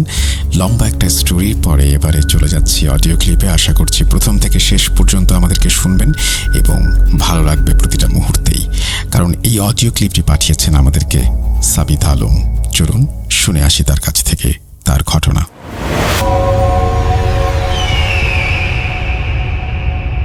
আসসালামু আলাইকুম রাসেল ভাই এবং প্রিয় শ্রোতা বন্ধুরা, আশা করি আপনারা সকলে ভালো আছেন এবং সুস্থ আছেন। আমি মোহাম্মদ সাবিত আলম বলছি ময়মনসিংহ বিভাগ থেকে। আমি বর্তমানে আপনাদের সকলের প্রিয় ভূত.com-এর একজন মডারেটর হিসেবে কাজ করছি। তো আজকে আমি আপনাদের সামনে উপস্থিত হয়েছি নতুন একটি ঘটনা নিয়ে, যে ঘটনাটি আমি শুনেছি মূলত ইউএস প্রবাসী একজন ভাইয়ের কাছ থেকে। ওনার নাম হচ্ছে তানিম।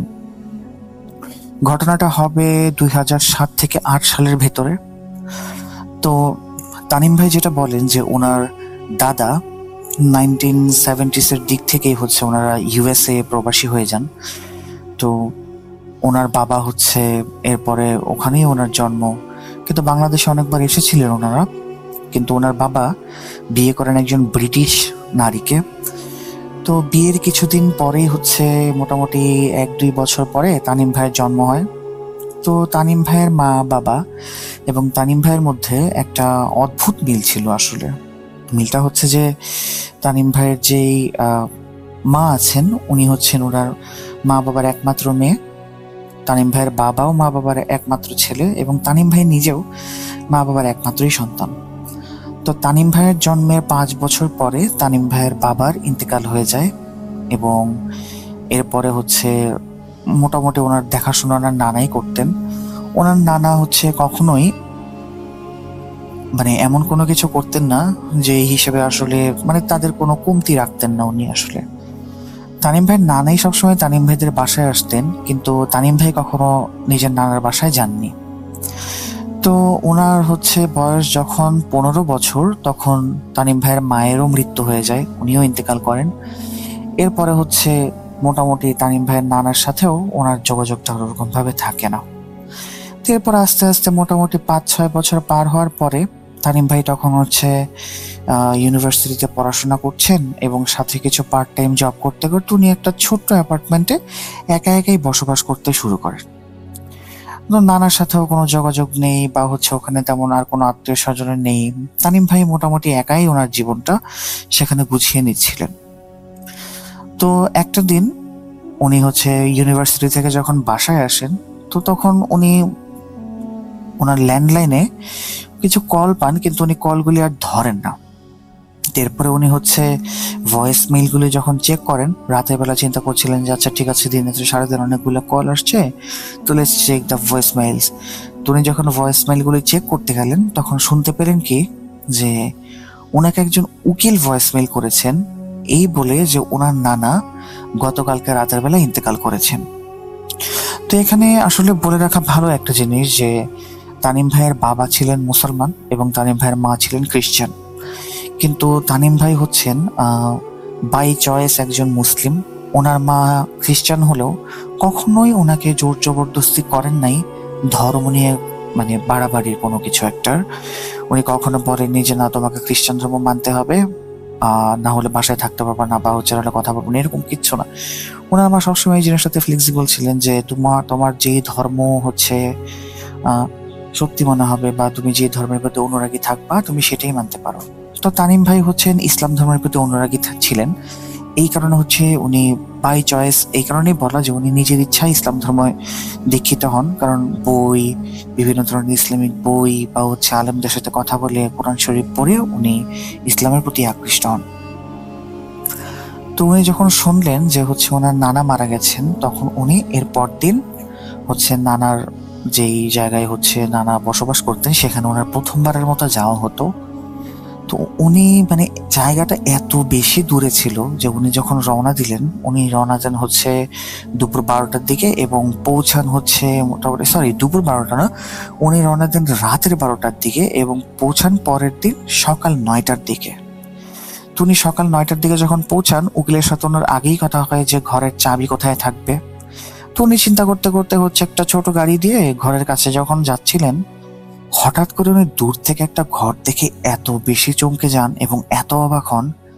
এটা ঘর নাকি রাজপ্রাসাদ, এত বিশাল এবং চারপাশে হচ্ছে ঘন জঙ্গলের মতো, আশেপাশে তেমন কোনো ঘর বাড়ি নেই, অনেক বড় একটা ঘর, এত বিশাল যেটা আসলে দেখে ওনার চোখটা প্রায় ছানা পাড়া হয়ে যায়। তো উনি হচ্ছে পরে ঠিকানা দেখে কনফার্ম হলেন যে এটাই ছিল ওনার নানার প্যালেস। তো উনি কি করলেন, উকিলের কথা মতো ঘরের মেইন ডোরের নিচের যে হচ্ছে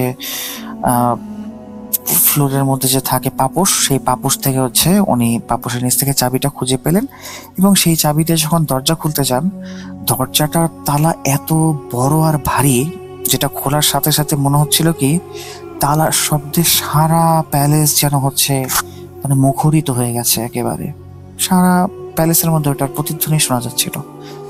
তো উনি প্যালেসে ঢুকলেন, এরপরে হচ্ছে উকিল আসলেন 1-1.5 ঘন্টা পরে, উনিও ফ্রেশ হলেন। উকিল ওনাকে বললেন যে আপনার দাদার নানার তো ফিউনারাল করতে হবে, ওনার বডি হচ্ছে হসপিটালেই আছে, সমস্ত ফর্মালিটি শেষ করার পর হসপিটাল বডি ডেলিভারি করবে, আপনি ফিউনারালের প্রস্তুতি নিতে থাকেন। তো এরপরে হচ্ছে উনি বললেন যে নানার আর মানে কোনো কিছু কি আপনি আমার কাছে বলার মতো ছিল যে আমাকে আপনি এভাবে কল করলেন? ওনার তো আসলে আরো আত্মীয় স্বজন ছিল। আসলে তানিম ভাইয়ের নানার মানে তানিম ভাই যে নানি ছিলেন, নানির সাথে তানিম ভাইয়ের জন্মের 2-3 বছরের মধ্যে ওনার নানার ডিভোর্স হয়ে যায়। তো সেই ক্ষেত্রেই আসলে তানিম ভাই বলেছিলেন যে ওনার তো আরো আত্মীয় স্বজন আছে, কিন্তু উকিল বলে কি যে না, উনি আর কাউকে কোনো কিছু বলতে নিষেধ করেছিলেন এবং উনি এই যে ওনার প্রপার্টিটা, এই বাড়িটা, এটা আপনার নামে করে দিয়েছেন।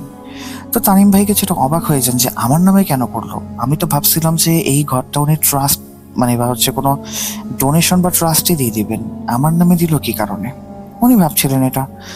এরপরে উকিল বললেন কি যে আপনাকে এখন এখানে হচ্ছে আপনি ভার্সিটি থেকে ছুটি নিয়ে নেন মোটামুটি 1-2 সপ্তাহের, কারণ 1-2 সপ্তাহের মধ্যে আপনাকে এখানে থাকতে হবে কোর্ট ভেরিফিকেশনের জন্য। কোর্ট থেকে ভেরিফিকেশন করার জন্য যখন ইন্সপেক্টর আসবে তখন আপনার এই বাসায় থাকাটা খুবই জরুরি। উনি চিন্তা করলেন যে হ্যাঁ, আমি তো ভার্সিটি থেকে অলরেডি 1 সপ্তাহ ছুটি নিয়ে আসছি, কারণ উনি আসার আগে ভার্সিটিতে মেইল করেছিলেন 1 সপ্তাহ ছুটির জন্য। উনি বললেন কি আচ্ছা 1 সপ্তাহের মতো থাকি, যদি আরো বেশি এক্সটেন্ড করতে হয় তাহলে পরে আবার মেইল করে জানানো যাবে। তো উকিল চলে গেলেন। উনি হচ্ছে একটা ফিউনারাল যারা করে আর কি, মানে যে কিছু কিছু কোম্পানি আছে যারা ফিউনারাল ম্যানেজমেন্ট করে, তো উনি একজন ফিউনারাল ম্যানেজমেন্টের নাম্বারে ফোন করলেন এবং বললেন যে হচ্ছে ওনার একটা ফিউনারাল করতে হবে। তো দুপুরের দিকে মোটামুটি ওনার নানার বডি চলে আসে এবং ফিউনারালের জন্য রেডি হয়। তো ফিউনারাল যখন হচ্ছিল তখন ওনার নানার বিভিন্ন বন্ধু বান্ধব বা হচ্ছে আর অনেক এলাকার নেইবার, দূর দূরান্তের যারা নেইবার ছিল বা পরিচিত লোক সবাই চলে আসেন ফিউনারালে। তো আস্তে আস্তে ফিউনারাল শেষ হয়, সন্ধে হয়। সন্ধ্যের পরে হচ্ছে তানিম ভাইয়ের সাথে ওনার নানা কয়েকজন বন্ধু বান্ধব মিলে বসে বসে কথা বলছিলেন, কিন্তু আস্তে আস্তে ওনাদের থাকার সময়টাও না শেষ হয়ে যায়। যখন ওনারা সবাই হচ্ছে সেখান থেকে চলে যান, তখন তানিম ভাইয়ের মনে হচ্ছিল যে আমি কোথায় এসে পড়লাম, এত বড় ঘরের ভেতরে একলা আমি কিভাবে থাকবো। উনি কিছুই বুঝতে পারছিলেন না। আর এদিকে ঠান্ডাও পড়ে গেছে অনেক, মোটামুটি যখন রাত 9টা বেজে গেছে তখন মোটামুটি ভালো ঠান্ডা পড়ে গেছে, প্লাস হচ্ছে কুয়াশা মোড়া অবস্থা একটা।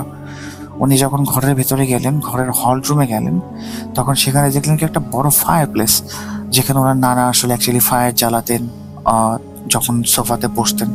ফায়ার প্লেসের ঠিক পাশেই ছিল মানে একটা সোফা, কিন্তু এই সোফাটা বাড়ির অন্যান্য ফার্নিচারের থেকে অনেকটাই আলাদা ছিল। মোটামুটি রাজকীয় একটা ভাব ছিল সেই সোফাটার মধ্যে। তো উনি কি করলেন, ফায়ার প্লেসের আশেপাশে যে হচ্ছে লাকড়িগুলো রাখা স্টিক্স, তো ওই স্টিক্সগুলি নিয়ে উনি হচ্ছে ফায়ার প্লেসের ভেতরে দিলেন এবং আগুন ধরিয়ে দিলেন। তো পাশেই হচ্ছে সোফার পাশে একটা রিমোট, সামনে টিভি। উনি হচ্ছে টিভিটা চালু করলেন এবং টিভিটা দেখতে লাগলেন। এরপর উনি চিন্তা করেন আচ্ছা ঠিক আছে, ক্ষুধা তো লাগছে, কিছু খাবার দেখি কি করা যায়। উনি আগেই হচ্ছে দুপুর মানে মোটামুটি সন্ধ্যার আগে দিয়ে উনি হচ্ছে বাজারের থেকে ছোটখাটো কিছু কিনে আনছিলেন, ডিম প্লাস হচ্ছে আরো কিছু যেগুলো ব্রেড, যেগুলি ইনস্ট্যান্টলি বানিয়ে আর কি খাওয়া যায়। তো উনি হচ্ছে পাউরুটি ডিম দিয়ে ভেজে নিয়ে আসলেন হল রুমে এবং সেই সোফায় বসে খাওয়া শুরু করার আগে টিভিটা অন করলেন। তো উনি যখন টিভিটা অন করে দেখছিলেন তখন ওনার হঠাৎ মনে হলো যে ফায়ার প্লেসের সামনে দিয়ে কেউ যেন হচ্ছে শার্ট করে দৌড় দিয়ে চলে গেল। তো উনি শুরুতে বুঝতে পারলেন যে এটা কি হচ্ছে, উনি কিছুটা কনফিউজড হয়ে যান, কিন্তু উনি কোনো প্যানিক করেননি আসলে। এরপর উনি চিন্তা করলেন কি আচ্ছা ঠিক আছে, হয়তো বা আমার মনের ভুল, ব্যাপার না, ইটস ওকে। তো উনি এরপরে কি করলেন, রিমোটটা নিয়ে যখন টিভির চ্যানেলটা চেঞ্জ করতে যাবেন তখন উনি রিমোটটা আর সেই জায়গায় খুঁজে পান না। উনি হচ্ছে সোফার কুশন তুলে দেখেন, টেবিলে দেখেন, সব জায়গাতে মোটামুটি দেখে নেন, কিন্তু উনি রিমোটটা আর খুঁজে পান না। তো উনি এরপরে চিন্তা করেন আচ্ছা ঠিক আছে, খুঁজে যখন পাই না আর খোঁজার দরকার নেই, অনেক রাত হয়ে গেছে, শুয়ে পড়ি। অ্যাকচুয়ালি উনি টায়ার্ডও ছিলেন অনেক, লং একটা জার্নি করার কারণে। তো এরপরে উনি কি করলেন, শোয়ার জন্য উপরের মানে ডুপ্লেক্সের মতো বাসা, তো উপরের একটা রুম উনি সিলেক্ট করলেন, যে রুমটা আসলে মোটামুটি একটু ছোটখাটোই ছিল আর মোটামুটি বেশ পরিষ্কার ছিল, সুন্দর ছিল কিছুটা। তো উনি যখন ডাইনিং রুমের সামনে দিয়ে ডুপ্লেক্সের যে সিঁড়িটা আছে ওই সিঁড়িটাতে যখন উঠতে যাবেন তখন উনি একটা ধাক্কা খানেই দেখে যে টিভি রিমোটটা সেই ডাইনিং টেবিলের উপরে। উনি মানে অবাক হয়ে যান এবং এও চিন্তা করেন যে এটা কিভাবে আসলে এখানে। উনি কোনো লজিক্যাল এক্সপ্লেনেশন আসলে পান না, কিন্তু উনি তারপরেও নিজের মনকে একটা কিছু বলে তো সান্ত্বনা দিতে হবে, কারণ ওনাকে তো এখানেই সারা রাত থাকতে হবে। তো উনি কি করলেন, নিজেকে একটা কথা বলে সান্ত্বনা দিলেন কি যে হয়তো বা আমি পানি টানি নেওয়ার জন্য যখন আসছিলাম তখন হয়তো বা রেখে গেছি রিমোটটা। যাই হোক, উনি সেদিকে আর কর্ণপাত করলেন না। এরপর উনি চলে গেলেন কি ওনার রুমে। তো উনি যখন রুমে চলে গেলেন উনি মোটামুটি সারা রাতি সুন্দর মতো ঘুমান। কিন্তু একটা পর্যায়ে কি হয়, মোটামুটি যখন 3টা কি 4টে এরকম টাইম হবে তখন ওনার ঘুমটা ভেঙে যায়। এমন মনে হচ্ছিল যে বাহিরে যে ডুপ্লেক্স বাসার নিচের যে তলা সেখানে কেউ দৌড়াদৌড়ি করছে। আর ঘটনা হচ্ছে যে বাসাটা ছিল, ফ্লোরটা ছিল উডেন ফ্লোর, তো কেউ যখন অত্যাধিক দৌড়াদৌড়ি করে উডেন ফ্লোরে কিন্তু অনেক মানে বিকট একটা সাউন্ড হয়। তো এটা আসলে ওনাকে খুবই বদার করছিল। উনি ভাবলেন কি হয়তো বা বাসায় কোনো চোর এসেছে। ওনার বিছানার পাশে একটা লাঠি ছিল, ওনার নানুর ব্যবহৃত মনে হয়, তো লাঠিটা উনি উঠালেন।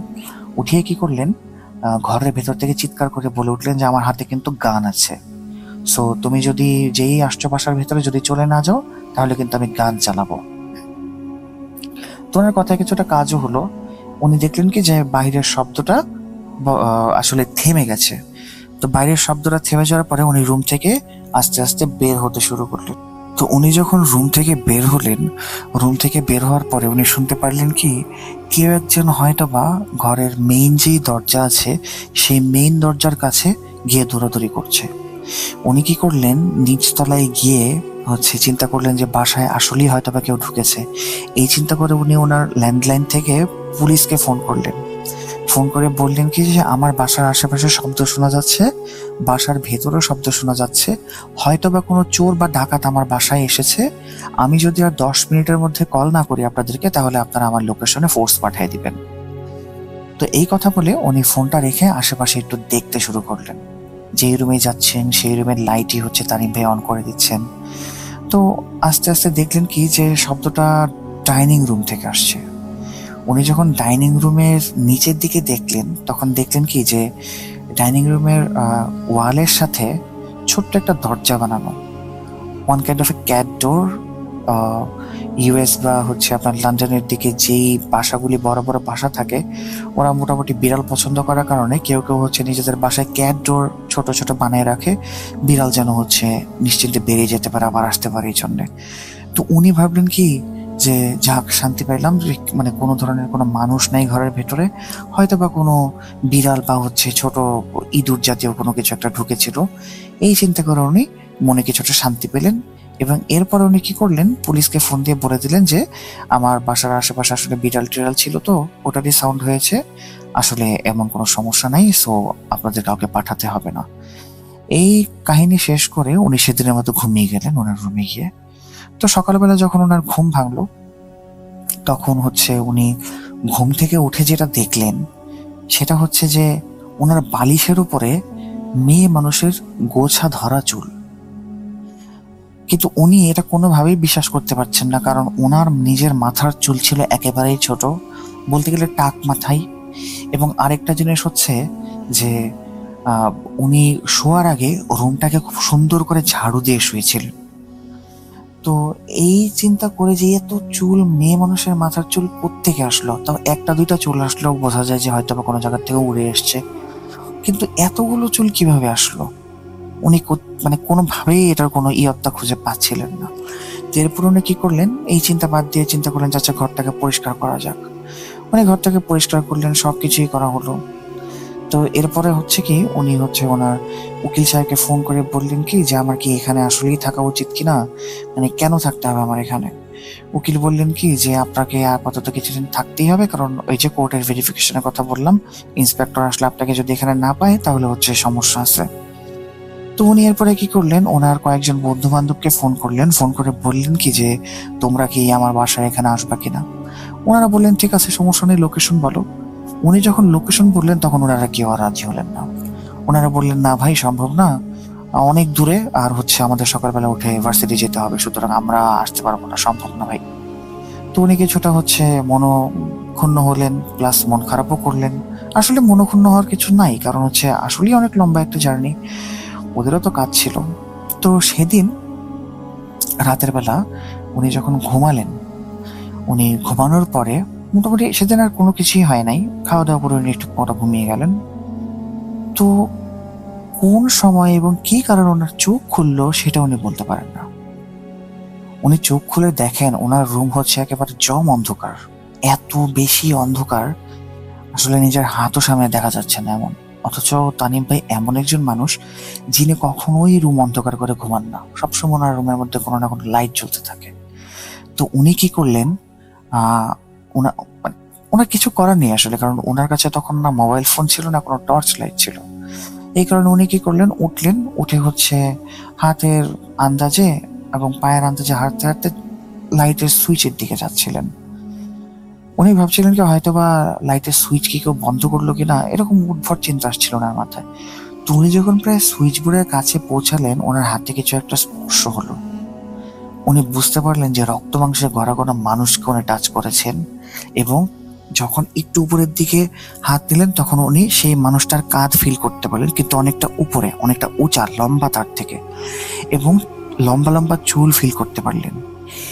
এটা যখন উনি ফিল করলেন, উনি চিৎকার দিয়ে এক দৌড়ে বিছানায় এসে শুয়ে পড়লেন এবং মাথার উপরে হচ্ছে কম্বল দিয়ে উনি যত দোয়া দরুদ জানেন সব পড়তে শুরু করলেন।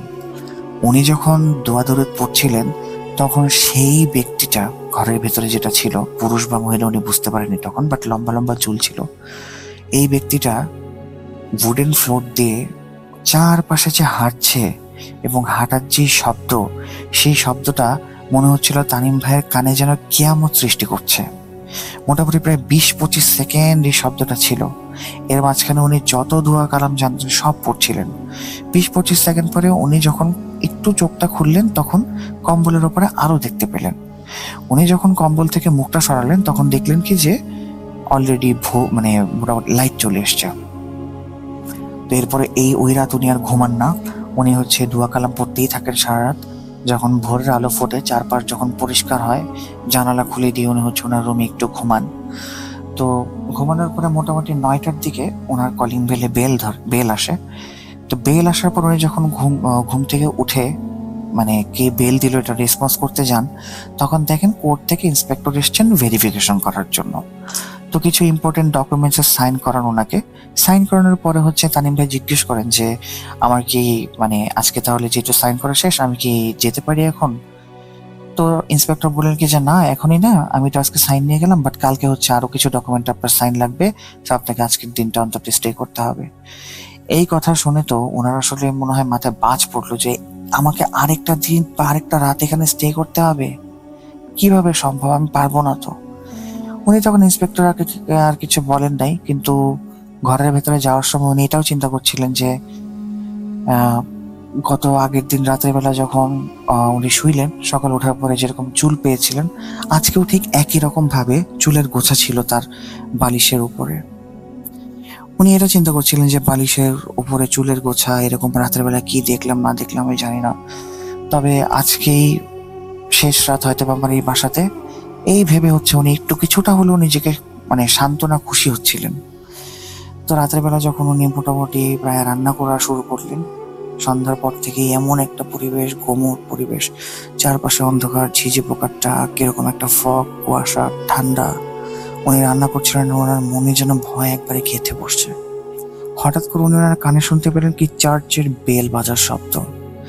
উনি চার্চের বেলের শব্দ কিভাবে বুঝলেন? কারণ ওনার মায়ের সাথে উনি কয়েকবার চার্চের আগে গিয়েছিলেন, কিন্তু আশেপাশে তো চার্চ নাই, তাহলে বেল কোত্থেকে বাজতেছে? এই কথা চিন্তা করে উনি কি করলেন, বাসার চারপাশে ঘুরতে শুরু করলেন। হঠাৎ করে উনি শুনতে পেলেন কি বেসমেন্টের ডোরের ভেতর থেকে চার্চের বেলের শব্দটা আসছে। উনি বেসমেন্টের ডোরের দিকে যখন যান তখন দেখেন সেখানে লম্বা একটা তালা ঝোলানো, বড় একটা তালা, এবং বেসমেন্ট থেকে বাহিরে যাওয়ার বা বাহির থেকে বেসমেন্টে আসার আর কোনো রাস্তা ছিল না। তাহলে বেসমেন্টের ভেতরে ঘন্টা কে বাজাচ্ছে? উনি ঘন্টার শব্দ বেসমেন্টের দরজাতে কান লাগিয়ে শোনার পরে ভয়ে সেখান থেকে দূরে সরে আসেন। কিছুক্ষণ পর উনি দেখেন কি বেসমেন্টের দরজাতে কেউ হয়তোবা ভেতর থেকে নক করছে। এটা শুনে ওনার যেন আত্মাই বের হয়ে যাওয়ার মতো অবস্থা। উনি চিন্তা করছিলেন আমার এখন যদি স্ট্রোকই হয়ে যায় কিনা, বুঝতে পারছি না। তো হঠাৎ করে দেখলেন কি মহিলা মানুষের একটা ছায়া বেসমেন্টের দরজা থেকে বেরিয়ে রান্নাঘরের দিকে চলে গেল। উনি হচ্ছে কিছুক্ষণ সেখানে স্টিল দাঁড়িয়ে থেকে রান্নাঘরের দিকে পা বাড়ালেন। উনি রান্নাঘরে ঢুকে উকি দিতেই দেখেন একটা মহিলা ওনার সামনে দাঁড়িয়ে আছে, ওনার দিকে পিঠ দিয়ে। তো উনি মহিলাটাকে দেখার চেষ্টা করলেন। যখন উনি আরেকটু সামনে গেলেন, মহিলাটা যখন তানিম ভাইয়ের দিকে ফিরলেন, উনি এই মহিলার চেহারা দেখে একেবারেই মানে অবাক হয়ে যান এবং অনেক বড় একটা শক খান, যেটার জন্য উনি অ্যাকচুয়ালি রেডি ছিলেন না। উনি দেখলেন মহিলার চেহারাটা একেবারে সাদা এবং চেহারাতে না কোনো চোখ আছে, না কোনো নাক আছে, না কোনো ঠোঁট আছে, জাস্ট চেহারার মতো একটা অবয়ব, আর কিছু না। এটা দেখে উনি অজ্ঞান হয়ে যান সেখানেই এবং ওনার ঘুম ভাঙে সকাল 9টা-10টার দিকে বেলের শব্দে, ডোরবেলের সাউন্ডে। তো উনি ডোরবেলের সাউন্ডে বাইরে গিয়ে দেখেন কি যে সেই ইন্সপেক্টর আবার এসেছেন উকিলের সাথে এবং আরো কিছু ডকুমেন্ট সাইন করে নিলেন। উনি তখন ইন্সপেক্টরকে জিজ্ঞেস করলেন যে এখন কি আমি যেতে পারি বাসা থেকে? তো ইন্সপেক্টর বললেন হ্যাঁ, এখন আপনি যেতে পারেন, আর যদি যাই করতে চান বাসার সাথে, it's your property, now you can do what you want to do with your property, so you don't have to stay here anymore. তো এরপরে তানিম ভাই কি করলেন, সেই টাইমে ব্যাগপত্র গুছিয়ে সেই বাসা থেকে চলে যান। তো এই ঘটনা পরে আসলে তানিম ভাইয়ের সাথে তেমন কিছু হয় নাই, কিন্তু এই ঘটনাটা আসলে তানিম ভাইয়ের ভেতরে ইমানটাকে আরো মজবুত করে দেয়। উনি কোরআন শরীফ পড়লেও সবসময় ভাবতেন যে আসলে জিন কিভাবে হয়, এরকম সাইন্টিফিক যুগে বাস করো যদি আমরা জিন ভূতের কথা বলি। So that means we are uneducated, so it's not something যে জিন ভূত টাইপের কিছু একটা আছে। তো এই ঘটনার পরে ওনার হচ্ছে এই জিনের প্রতি হচ্ছে বিশ্বাস আসে এবং আল্লাহ তাআলার প্রতি ঈমান আরো মজবুত হয়, এবং উনি মাশাআল্লাহ এখনো ধর্মের পথেই আছেন এবং ইসলামকে উনি পরিপূর্ণভাবেই গ্রহণ করেছেন। তো এটাই ছিল হচ্ছে তানিম ভাইয়ের পাঠানো ঘটনা। আশা করি আপনাদের ভালো লেগেছে। যদি ভালো না লাগে তাহলে আমি আন্তরিকভাবে দুঃখিত। আবারও কথা হবে নতুন কোনো সপ্তাহে নতুন কোনো ঘটনা নিয়ে। ততদিন পর্যন্ত ভালো থাকুন, সুস্থ থাকুন এবং ভূত.com এর সাথে থাকুন। আল্লাহ হাফেজ।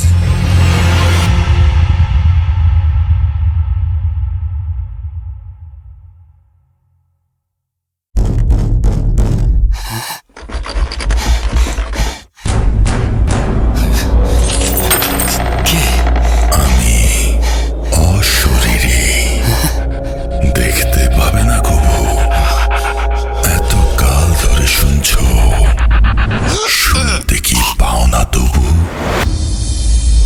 ভূত.com, The fear returns with Russell. আরও একবার আপনাদের সবাইকে স্বাগত জানাচ্ছি। আমি রাসেল। আশা করছি আপনারা সবাই ভালো আছেন এবং ভালোর দলে আছেন। সাবিত আলমের পরে এবার সিফাত আলমের একটা অডিও ক্লিপ শোনাবো আপনাদেরকে। ওনারা দুজনেই খুব চমৎকারভাবে বলেন এবং ঘটনা বেশ বুঝিয়ে বলতে পারেন বলেই এই অডিও ক্লিপগুলো আমরা আপনাদের সামনে নিয়ে এসেছি। আচ্ছা, মনে করি দিই সামনে কিন্তু ঈদ, সুতরাং প্রচুর ঘটনা চাই এবং স্পেশাল এপিসোডগুলোতে কাদের ঘটনা আপনারা চান আমাদেরকে জানাবেন। আমরা অলরেডি সুকান্ত মাইতির ঘটনা নিয়ে আসছি এবং তিনি সাব্বিরজির একটি ঘটনা উপহার দেবেন আমাদেরকে। সেই ঘটনা আমাদের হাতে এসে পৌঁছেছে। আপনারাও পাঠান আপনাদের ঘটনাগুলো। আমাদের ইমেল অ্যাড্রেস russell.booth.com@gmail.com। আমরা চলে যাচ্ছি আমাদের পরবর্তী ঘটনায়। আসসালামু আলাইকুম রাসেল ভাই ও প্রিয় লিসেনার্স, আশা করি আপনারা সবাই ভালো আছেন। আমি মোহাম্মদ সিফাত আলম বলছি চট্টগ্রাম বিভাগ থেকে। আজকে আমি আপনাদের সাথে যে ঘটনাটি শেয়ার করব সেই ঘটনাটি আমার সাথে শাহিদা নামের এক আপু শেয়ার করেছেন। তো শাহিদা আপুর ঘটনাটি আমি আপনাদের সামনে তুলে ধরছি। তো ঘটনার শুরুতে শাহিদা আপু সম্পর্কে কিছু তথ্য আপনাদেরকে দেওয়া রাখ। শাহিদা আপুরা ছিলেন দুই বোন। তারা দুজন ছিলেন যমজ বোন। দুই বোনের মধ্যে একজনের নাম শাহিদা, আরেকজনের নাম হচ্ছে নাহিদা।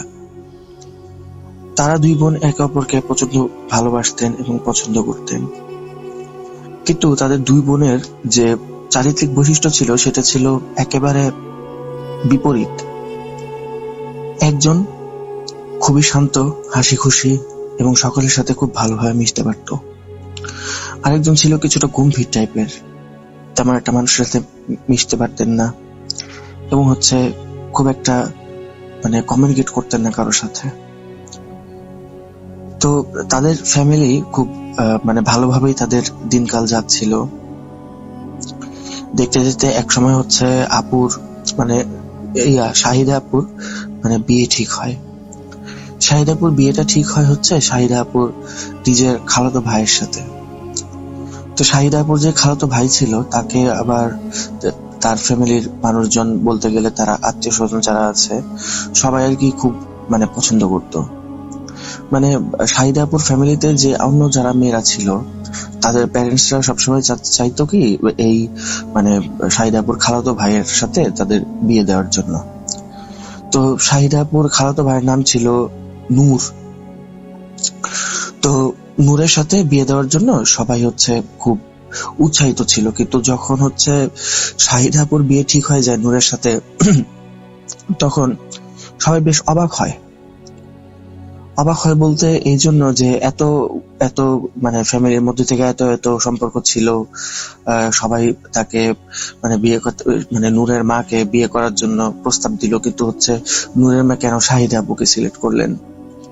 তো এগুলো নিয়ে হচ্ছে ফ্যামিলির মধ্যে বেশ কিছু মানে সমস্যা চলছিল।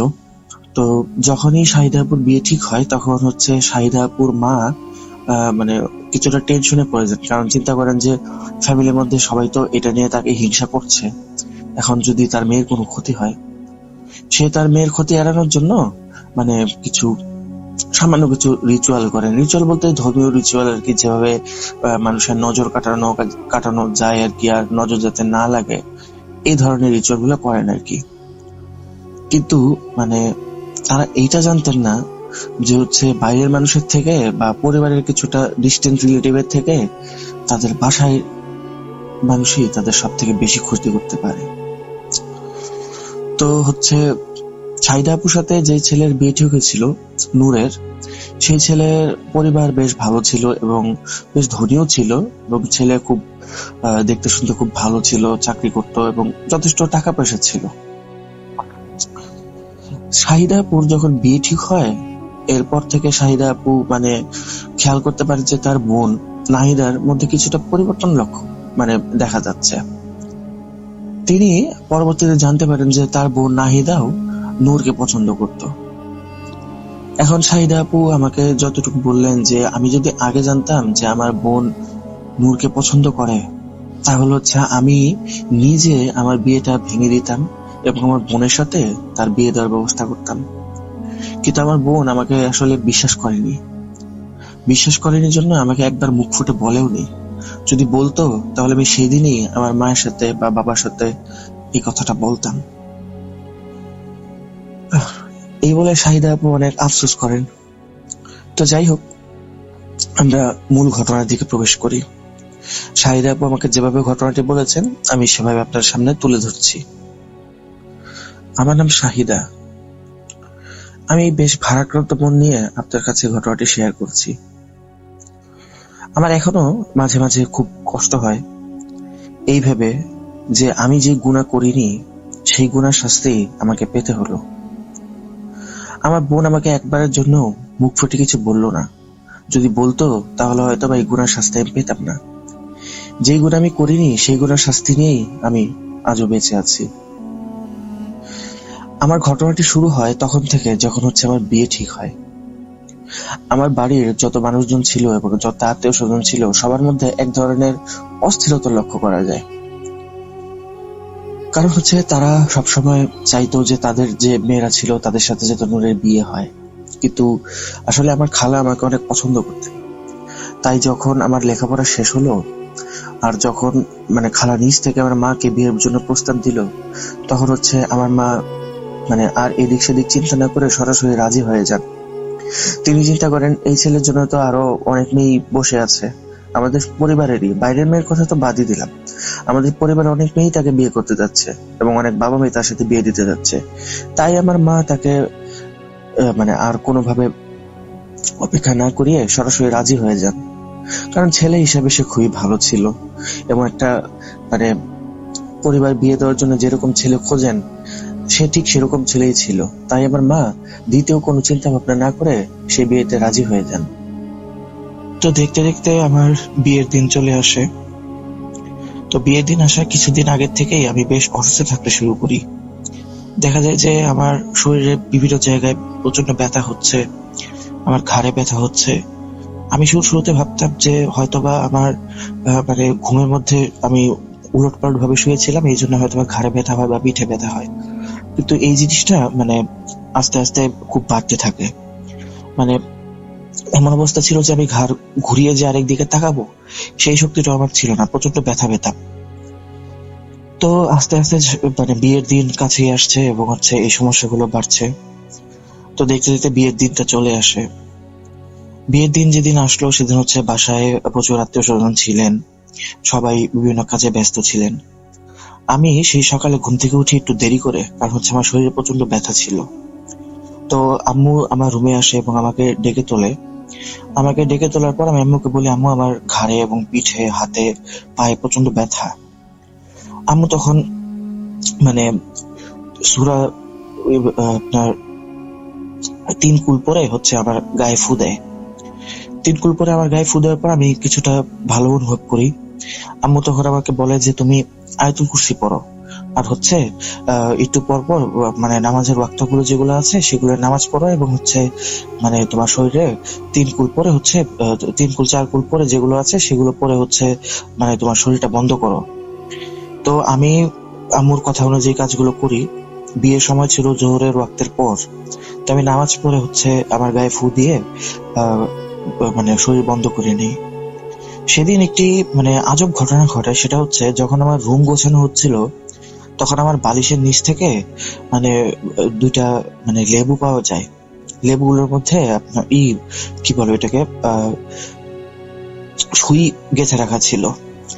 লেবুগুলোর মধ্যে সুই গেঁথে রাখা ছিল এবং হচ্ছে লেবুগুলো ঠিক আমার বিছানার বালিশের নিচেই ছিল, আর লেবুগুলোর রং কিছুটা কালো হয়ে গিয়েছিল।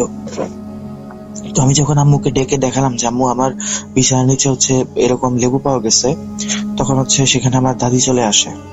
আমার দাদি এসে তখন আমি দেখি যে আমার দাদির চেহারায় বেশ ভয়ের একটা ছাপ। আমার দাদি আমাকে বলেন যে এই লেবু কেউ হাত দিয়ে ছোবে না, আমাকে ছুতে মানা করে দেন এবং যারা ছিল সেখানে সবাইকে ছুতে মানা করে দেন। তিনি আমার এক মানে খালাতো ভাই ছিল রেহান, তো রেহান ভাইকে ডাকতেন। রেহান ভাইকে ডাক দিয়ে বলেন তুমি হাতে একটা পলিথিন ব্যাগ নাও, নিয়ে হচ্ছে এই লেবুগুলো ধরে পলিথিনে ভরে ফেলো, সরাসরি লেবুটাকে ধরো না। যখন রেহান ভাই লেবুগুলো নিলেন তখন দাদি বললেন যে এই লেবুগুলো গিয়ে কোন একটা পরিত্যক্ত পচা পুকুরে ফেলে দিয়ে আসো। আমাদের বাড়ি থেকে বাড়ির আশেপাশে তেমন কোনো পচা পুকুর ছিল না বা পরিত্যক্ত পুকুর ছিল না, মানে বাড়ি থেকে প্রায় 6-7 কিলোমিটার দূরে একটা পুকুর ছিল। তো রেহান ভাই হচ্ছে দাদির কথা মতো মানে তখনই সেই লেবুগুলো নিয়ে ব্যাগে ভরে বের হয়ে যান। বের হয়ে গিয়ে তিনি হচ্ছে সেই পচা পুকুরের কাছে যান, গিয়ে হচ্ছে সেখানে লেবুগুলো ফেলে দিয়ে আসেন। উনি লেবুগুলো ফেলে দিয়ে আসার পর তখন হচ্ছে মানে আমার বিয়ের কার্যক্রম শুরু হয়। তো জোহরের নামাজের কিছুক্ষণ পর প্রায় 2টা বাজবে তখন হয়তোবা, তখন হচ্ছে মানে হুজুর আসেন আমাদের বিয়ে পড়াতে, মানে কাজী সাহেব আসেন আমাদের বিয়েটা পড়ানোর জন্য। তো কাজী সাহেব বাসায় এসে যখন বিয়ে পড়াবেন তার আগে হচ্ছে উনি কিছু মানে দোয়া পড়েন আর হচ্ছে মানে কিছু সূরা পড়েন। উনি সূরা বাকারা পড়ছিলেন আর হচ্ছে সূরা ইখলাস পড়ছিলেন। তো উনি যখন সূরাগুলো পড়েন তখন আমি আমার রুমে বসা অবস্থায় ছিলাম, আমার কানে সূরাগুলো আসছিল। এবং বিশ্বাস করবেন না আপনারা যে আমি সবসময় মানে ছোট থেকে 5 ওয়াক্ত নামাজি, আমার ধর্মের প্রতি প্রচন্ড আকর্ষণ ছিল এবং আমি বেশ পরহেজগার টাইপের একজন মেয়ে ছিলাম বলতে পারেন। মানে বাইরে গেলে বা যেখানেই যাই খুব পর্দা করতাম। আমার ফ্যামিলি থেকে ছোটবেলা থেকে ধর্মের ব্যাপারে খুব মানে স্ট্রিক্ট একটা অবস্থা ছিল, তো আমিও নিজেকে সেভাবেই গড়ে তুলেছিলাম। তো যখন হুজুর সূরাগুলো পড়লেন আমি জানি না আমার এত অস্বস্তি কেন লাগছিল, কিছুক্ষণের মধ্যে আমি অজ্ঞান হয়ে পড়ে গেলাম। আমি যখন অজ্ঞান হয়ে পড়ে গেলাম তখন হচ্ছে মানে আমার মানে বাসায় যে আত্মীয় স্বজনরা ছিল, মহিলারা যারা ছিল তারা দৌড়ে এলেন আমার দিকে এবং আমাকে হচ্ছে মানে ফ্লোর থেকে উঠিয়ে আমার বিছানায় রাখলেন। বিছানায় রাখার পর হচ্ছে কাজী সাহেব আসলেন, আসার পরে কিছু জিনিস পড়লেন, পরে আমার গায়ে ফু দিলেন। ফু দেওয়ার পর আমার হচ্ছে জ্ঞান ফিরে আসে। তো আমি যখন অজ্ঞান হয়ে যাই তখন হচ্ছে মানে আমার আত্মীয় স্বজন যারা ছিলেন তাদের মধ্যে অনেকে বেশ খুশি ছিলেন, কারণ আমি আগে বলেছি যে নূরের সাথে অনেক আমার আত্মীয় স্বজনের মেয়েদের বিয়ে দেওয়ার চেষ্টা চলছিল। তো তারা মনে মনে চিন্তা করছিলেন যদি এভাবে বিয়েটা ভেঙে যেত তাহলে ভালোই হতো, তাহলে হচ্ছে আমাদের যে কারো মেয়ের সাথে তো নূরের বিয়ে হতো। তারা মনে মনে এই জন্য বেশ খুশি হচ্ছিলেন। তাদের মধ্যে হিংসা ছিল না সেটা আমি বলবো না, তারা ভালো ছিলেন, কিন্তু তাদের মধ্যে এই ব্যাপারটা নিয়ে বেশ হিংসা ছিল। তো আমার যখন জ্ঞান ফিরে আসার পর আমি মানে বেশ কিছুটা সময় বিছানায় পড়েছিলাম, কারণ আমার শরীরে ওঠার মতো কোনো শক্তি ছিল না। তো সেদিন বিয়ের সময় জোহরের ওয়াক্তের পর থাকলেও, জোহরের নামাজের পর থাকলেও বিয়েটা হচ্ছে হয় আসরের ওয়াক্তে গিয়ে। তো আসরের নামাজ পড়ে আমরা হচ্ছে মানে বিয়ের জন্য আবার গিয়ে বসার পর সমস্ত ফর্মালিটিস কমপ্লিট হলে আমাদের বিয়েটা সম্পন্ন হয় আলহামদুলিল্লাহ। এরপর হচ্ছে আমি আমার বাসা হচ্ছে ঢাকায় ছিল তখন, আর হচ্ছে আমার শ্বশুর বাড়ি ছিল কুমিল্লাতে। তো বিয়ের পর হচ্ছে আমি ঢাকা থেকে কুমিল্লায় রওনা দিই আমার মানে শ্বশুর বাড়ির পরিবারের সাথে। সেখানে যেতে যেতে মানে রাস্তায় থাকা অবস্থায় একটা দুঃসংবাদ আসে। সেটা হচ্ছে আমার শ্বশুর আব্বা করতেন, মানে ব্যবসায়ী একজন মানুষ ছিলেন। তার হচ্ছে মুরগির খামার ছিল আর হচ্ছে গরুর ফার্ম ছিল আর বেশ কিছু ফিশারিজ ছিল। হঠাৎ করে উনি মানে একটা ফোন আসে ওনার ফোনে, তারপর হচ্ছে উনি যে খবর পান সেটা হচ্ছে ওনার এই আপনার গরুর ফার্মে নাকি আগুন লেগেছে। আগুন লেগে সেখানে প্রায় মানে 30টা বা 35টার মতো গরু নাকি পুরো মারা গেছে। তার ব্যবসায় প্রচন্ড রকমের লস হয়ে যায়। এই খবরটা হচ্ছে আমরা যখন মানে কুমিল্লার উদ্দেশ্যে রওনা দিলাম, যখন আমরা গাড়িতে আছি তখন এই খবরটা পাই। তো আমার বিয়ের দিন, প্রথম দিন একদিন 24 ঘন্টাও হয়নি, তখন এরকম একটা খবর পাওয়া একটা মেয়ের জন্য কতটুকু মানে কষ্টদায়ক আর কতটুকু চিন্তার হতে পারে আপনারা চিন্তা করতেই পারছেন। তো এই ঘটনা ঘটার পর হচ্ছে মানে আমি বেশ ভেঙে পড়েছিলাম, কিন্তু আমার হাজবেন্ড আমাকে বেশ সাহস দিতেন এবং হচ্ছে আমাকে সামনে রাখতেন। তা আমি আমার নতুন জীবন শুরু করি। আমি আমার শ্বশুর বাড়িতে গিয়ে উঠি, সেখানেও হচ্ছে ছোটখাটো কিছু সমস্যা ঘটতে শুরু করে। সমস্যাগুলো ছিল এমন যে কিছুদিন পর পর দেখা যেত যে আমাদের দেয়াল যেটা ছিল সেই দেয়ালের ভেতর থেকে মানে ওই যে সার্কিট বোর্ডের যে সুইচ লাগানো থাকে, আপনার ওই ফ্যানের সুইচ বা লাইটের সুইচ যেখানে লাগানো থাকে সুইচ বোর্ড, এই সুইচ বোর্ডের ভেতর থেকে রক্তের মতো লাল লাল মানে তরল পদার্থ বের হতে থাকে। ওগুলো হাত দিয়ে ধরলে বা কোনো কিছুর মধ্যে লাগালে মনে হতো যেগুলো আসলে রক্ত, এগুলো অন্য কিছু না। তো আমার হাজবেন্ড আমাকে এই লজিক দেন যে এটা হয়তো ইটের রং, এটা কোনো কারণে ওয়াল গরম হয়ে যাওয়ার কারণে ভেতর থেকে বের হচ্ছে। আমার তো কনস্ট্রাকশন সম্বন্ধে তেমন একটা আইডিয়া ছিল না, কিন্তু আমার হাজবেন্ডের যে লজিকটা আমার সামনে দিয়েছিলেন সেই লজিকটা আমার কাছে খুব একটা গ্রহণযোগ্য মনে হয়নি। কারণ এটা কিভাবে সম্ভব? একটা বাসা হয়েছে মোটামুটি অনেক অনেক বছর হয়ে গিয়েছে, বাসাটা মোটামুটি 6-7 বছর আগে করা, তো এতদিন রং তো আগে বের হয়নি, এতদিন পরে কেন রং বের হবে? তো এই চিন্তা করে হচ্ছে আমি মনে মনে বেশ মানে অস্বস্তি ফিল করছিলাম। তো এর মধ্যে আরেকটা ব্যাপার ঘটে কি, আমার যে বোন নাহিদা প্রায় দিনই ঢাকা থেকে কুমিল্লায় আসতে শুরু করে। মানে এমন একটা অবস্থা যে এত লং জার্নি সে মানে মাসে 2-3 বার করে করছে, আসছে 3-4 দিন করে থাকছে, আবার চলে যাচ্ছে, আবার হচ্ছে ধীরে ধীরে ফিরে আসছে। মানে সে আসার পর এমন একটা অবস্থা ছিল যে সে মানে আমার হাজবেন্ডের সাথে খুব মানে হেসে হেসে কথা বলতে এটা আমি কোনো খারাপ ওয়েতে বলছি না, সে আমার হাজবেন্ডের সাথে তার বেশ ভালো বন্ধুত্বপূর্ণ সম্পর্ক তৈরি হয়। আমার হাজবেন্ড হচ্ছে তার সাথে কথা বলতে বেশ স্বাচ্ছন্দ্য বোধ করতো, যেটা আমি বুঝতে পারতাম তার চেহারা দেখে বা তার কথাবার্তা শুনে। তাই মনে মনে চিন্তা করতাম যে আমার বোন যে এরকম ভাবে বারবার আসছে, এতে করে কি আমার মানে পারিবারিক জীবনে কোনো সমস্যাই হয় কিনা। আমি আমার মাকে বুঝাই যে আম্মু তুমি ওরও তো বয়স হয়েছে, ওকেও বিয়ে দেওয়ার চেষ্টা করো, আর এভাবে যদি রেগুলার সে আমার বাড়িতে আসতে থাকে তাহলে পরবর্তীতে আমার জন্য সমস্যা হতে পারে। আমি এটা কোনো ধরনের হিংসা বা হচ্ছে কোনো ধরনের খারাপ লাগা থেকে বলিনি, আমি আমার সংসার বাঁচানোর জন্য বলেছি শুধুমাত্র। তো আম্মু হচ্ছে ওকে বেশ কড়াভাবে শাসন করে এবং আমাদের বাসায় আসা থেকে আটকায়। তো আরেকটা সমস্যা যেটা ছিল সেটা হচ্ছে আমরা সকালে হচ্ছে নাস্তা হিসেবে পাউরুটি ডিম দিয়ে ভেজে খেতাম। তো দেখা যেত যে যখন সকালবেলা ঘুম থেকে উঠে আমি নাস্তা বানাতে যেতাম, আমি যখন ফ্রিজ থেকে ডিম বের করে ডিম ফাটাতাম তখন দেখতাম যে ডিমগুলো হচ্ছে নষ্ট এবং ডিমের ভেতর থেকে প্রচন্ড বাজে ধরনের গন্ধ আসছে। তো এরকম চলতে থাকে। শুধু এরকমই হতো যে হচ্ছে আমি এবং আমার হাজবেন্ড যে ডিম আমরা ফাটাতাম সেই ডিমগুলি নষ্ট বের হতো। কিন্তু অবাক করার ব্যাপার হচ্ছে আমার শাশুড়ি বা শ্বশুরাব্বা যখন মানে নিজেরা ডিম ভাজতে আসতেন বা অন্য কেউ বাড়ির যে কাজের লোকেরা ছিল তারা যখন ডিম ভাজতে আসতো তখন হচ্ছে ওই ডিমগুলো ফাটালে ওই ডিমগুলো কোনো সমস্যা বের হতো না, ওগুলো খুব নর্মাল থাকতো। তো এরকম প্রায় দিন চলতে থাকে, প্রায় দিন বলতে রেগুলার হচ্ছে, একটা দিনও গ্যাপ ছিল না। তো আমি হচ্ছে আমার শাশুড়িকে একদিন রিকোয়েস্ট করি যে আম্মা আপনি একটু কষ্ট করে যখন আপনার ডিম ভাজবেন তখন হচ্ছে আপনার ছেলের জন্য আর আমার জন্য একটু বেশি করে ভেজে রাখিয়েন, যাতে করে হচ্ছে আমরা সেখান থেকে নিয়ে খেতে পারি। আমার শাশুড়ি বলে ঠিক আছে আমি তাহলে এইভাবেই করছি, কারণ তোমাদের হাতে ডিম যেহেতু এরকম হচ্ছে আমি করে দেখি কি হয়। তো যখন এরকম করতে শুরু করলাম আমরা তখন হচ্ছে আর কোনো সমস্যা হয়নি। তো এভাবে হচ্ছে মানে এই সমস্যা থেকে আমরা কোনোভাবে পরিত্রাণ পাই। কিন্তু এরপরও আমি যখন চেষ্টা করলাম একদিন দেখার জন্য যে এখন তো অনেকদিন যাবত এটা হচ্ছে না, আমি একটু ট্রাই করে দেখি এখন হয় কিনা। তো আমি যখনই যে মুহূর্তে ডিমটা ফাটালাম নষ্টই বের হলো। তখন আমি বুঝতে পারলাম যে এভাবে আসলে আমি এটা করতে পারবো না। তো এভাবে দেখতে দেখতে আস্তে আস্তে সময় পার হতে থাকে, 3-4 বছর পার হয়ে যায়। আমার একটা ছেলে হয়।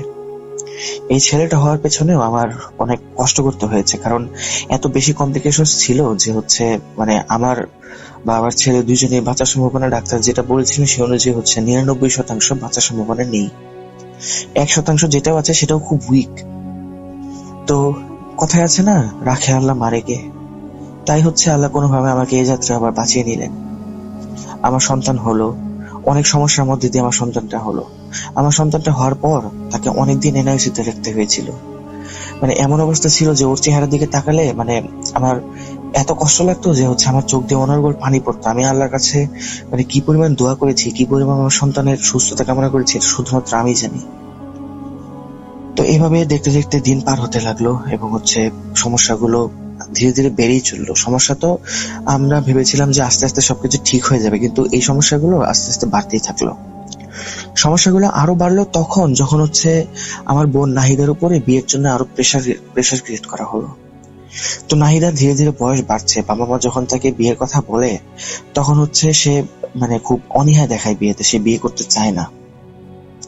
আর হচ্ছে সে বর্তমানে তার মানে আচরণগত দিক থেকে অনেক পরিবর্তন এসেছে। সে এখন প্রায় দিনই বাইরে যায়, যাকে হচ্ছে রুম থেকে ডেকে বের করা যেত না, বাইরে যাওয়ার জন্য বলা হলেও সে বাইরে ঘুরতে যেত না, নিজেকে রুমের মধ্যে বন্ধ করে রাখতো। সেই মেয়ে প্রায় সময় বাইরে যাওয়া শুরু করে এবং হচ্ছে মানে খুব হাসি খুশি ভাবে কথাবার্তা বলে, মানে তার চরিত্র পুরাটাই মানে বিপরীত হয়ে যায়।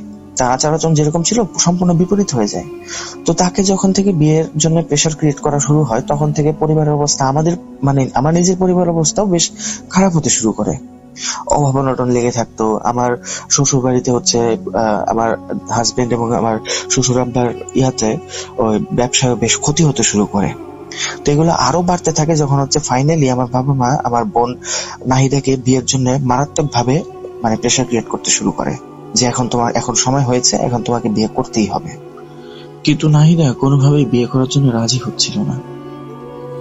তো এর মাঝখানে বেশ কিছু বছর আরো পার হয়, আমার ছেলেটাও একটু বড় হয়, মানে তাকে স্কুলে ভর্তি করে দেওয়ার মতো বড় হয়ে যায় সে। তো এর মাঝখানে যে সমস্যাগুলো ঘটে সেগুলো আমি ছোট ছোট করে বলছি। সেটা হচ্ছে একদিন এমন হয় যে আমি হচ্ছে বাসায় কেউ ছিল না সেদিন। আমার ছেলেকে নিয়ে আমার শ্বশুর এবং শাশুড়ি এক জায়গায় বেড়াতে গিয়েছিলেন, আর আমি হচ্ছে মানে মার্কেটে গিয়েছিলাম মানে ঘরের প্রয়োজনীয় কিছু জিনিসপত্র কেনার জন্য। আর আমার হাজবেন্ড নর্মালি হচ্ছে 10টা সাড়ে 10টার দিকে বাসায় আসে। ওই সন্ধ্যার দিকে বের হয়ে হচ্ছে কেনাকাটা শেষ করে বাসায় ফিরে আসি। তো বাসায় ফিরে আসার পর মানে গ্রোসারি আইটেম যেগুলো ছিল সেগুলো হচ্ছে রান্নাঘরে রেখে আমি রান্নাঘরের সুইচটা যখনই বন্ধ করলাম আমার কাছে কেন জানি না মনে হলো আমার পেছনে হয়তোবা কেউ দাঁড়িয়ে আছে। মানে আমি এটা ফিল করতে পারছিলাম যে কারো নিঃশ্বাসের শব্দ আমি শুনতে পাচ্ছি, কারো প্রেজেন্স আমি ফিল করতে পারছি। তো তারপর হচ্ছে ব্যাপারটা এমন হলো যে আমি যতবারই লাইট অন অফ করছি আমার কাছে মনে হচ্ছে যে কেউ আমার সামনে ছিল কিন্তু এখন নেই। লাইট অন করলেই থাকে না, লাইট অফ করলে মনে হয় যে আমি বুঝতে পারি, আমি ক্লিয়ারলি তো দেখতে পারিনি কিন্তু আমার কাছে মনে হচ্ছিল যে কেউ একজন তো ছিল।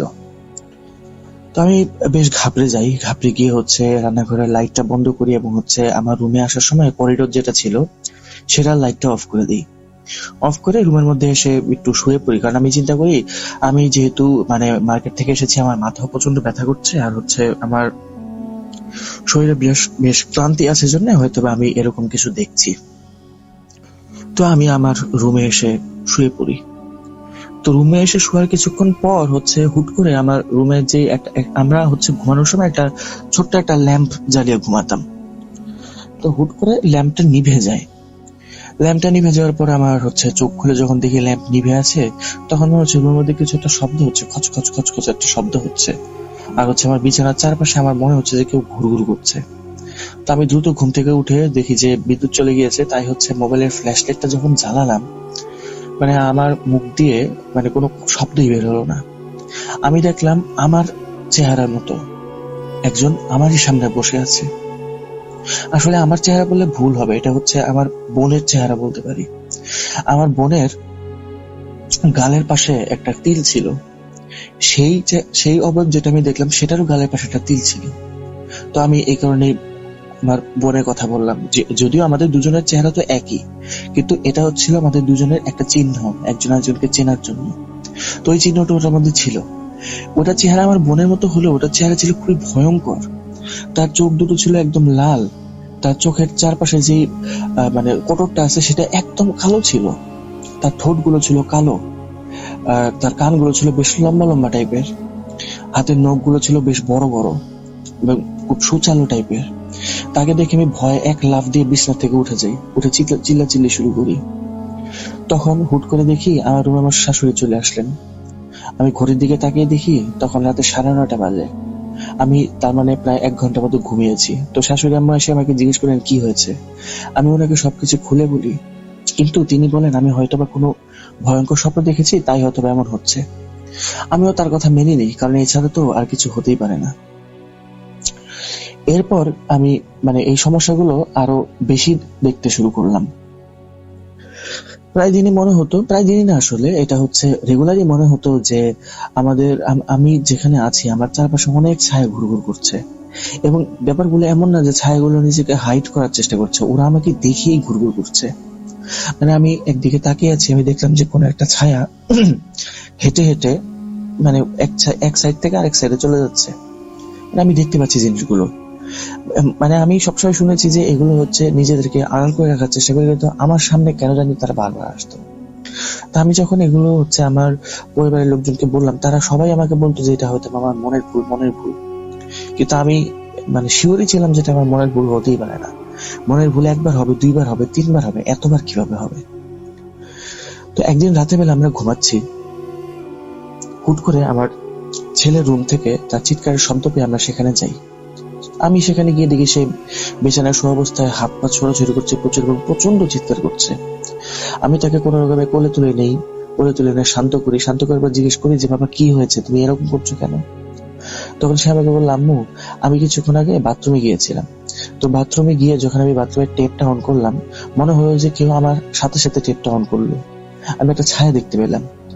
এরপর আমি যখন মানে ফ্রেশ হচ্ছিলাম, মানে মুখ ধুচ্ছিলাম, হুট করে টেপটা বন্ধ হয়ে যায়। আমি আবার দেখি যে কারো একটা হাত সেই টেপের সুইচের উপর থেকে সরে গেল। এরকম দেখে আমি ভয়ে ওয়াশরুম থেকে যখনই বের হতে যাচ্ছি, তখন বাইরে থেকে বাথরুমের দরজাটাকে যেন বন্ধ করে দিল।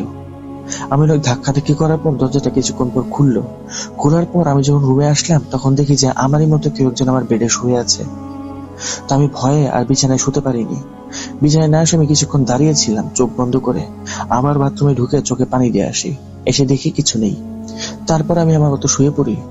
শুয়ে পড়ে কিছুক্ষণ পর আমি দেখি যে আমার চাদরটা ধরে কে জানি টান দিল।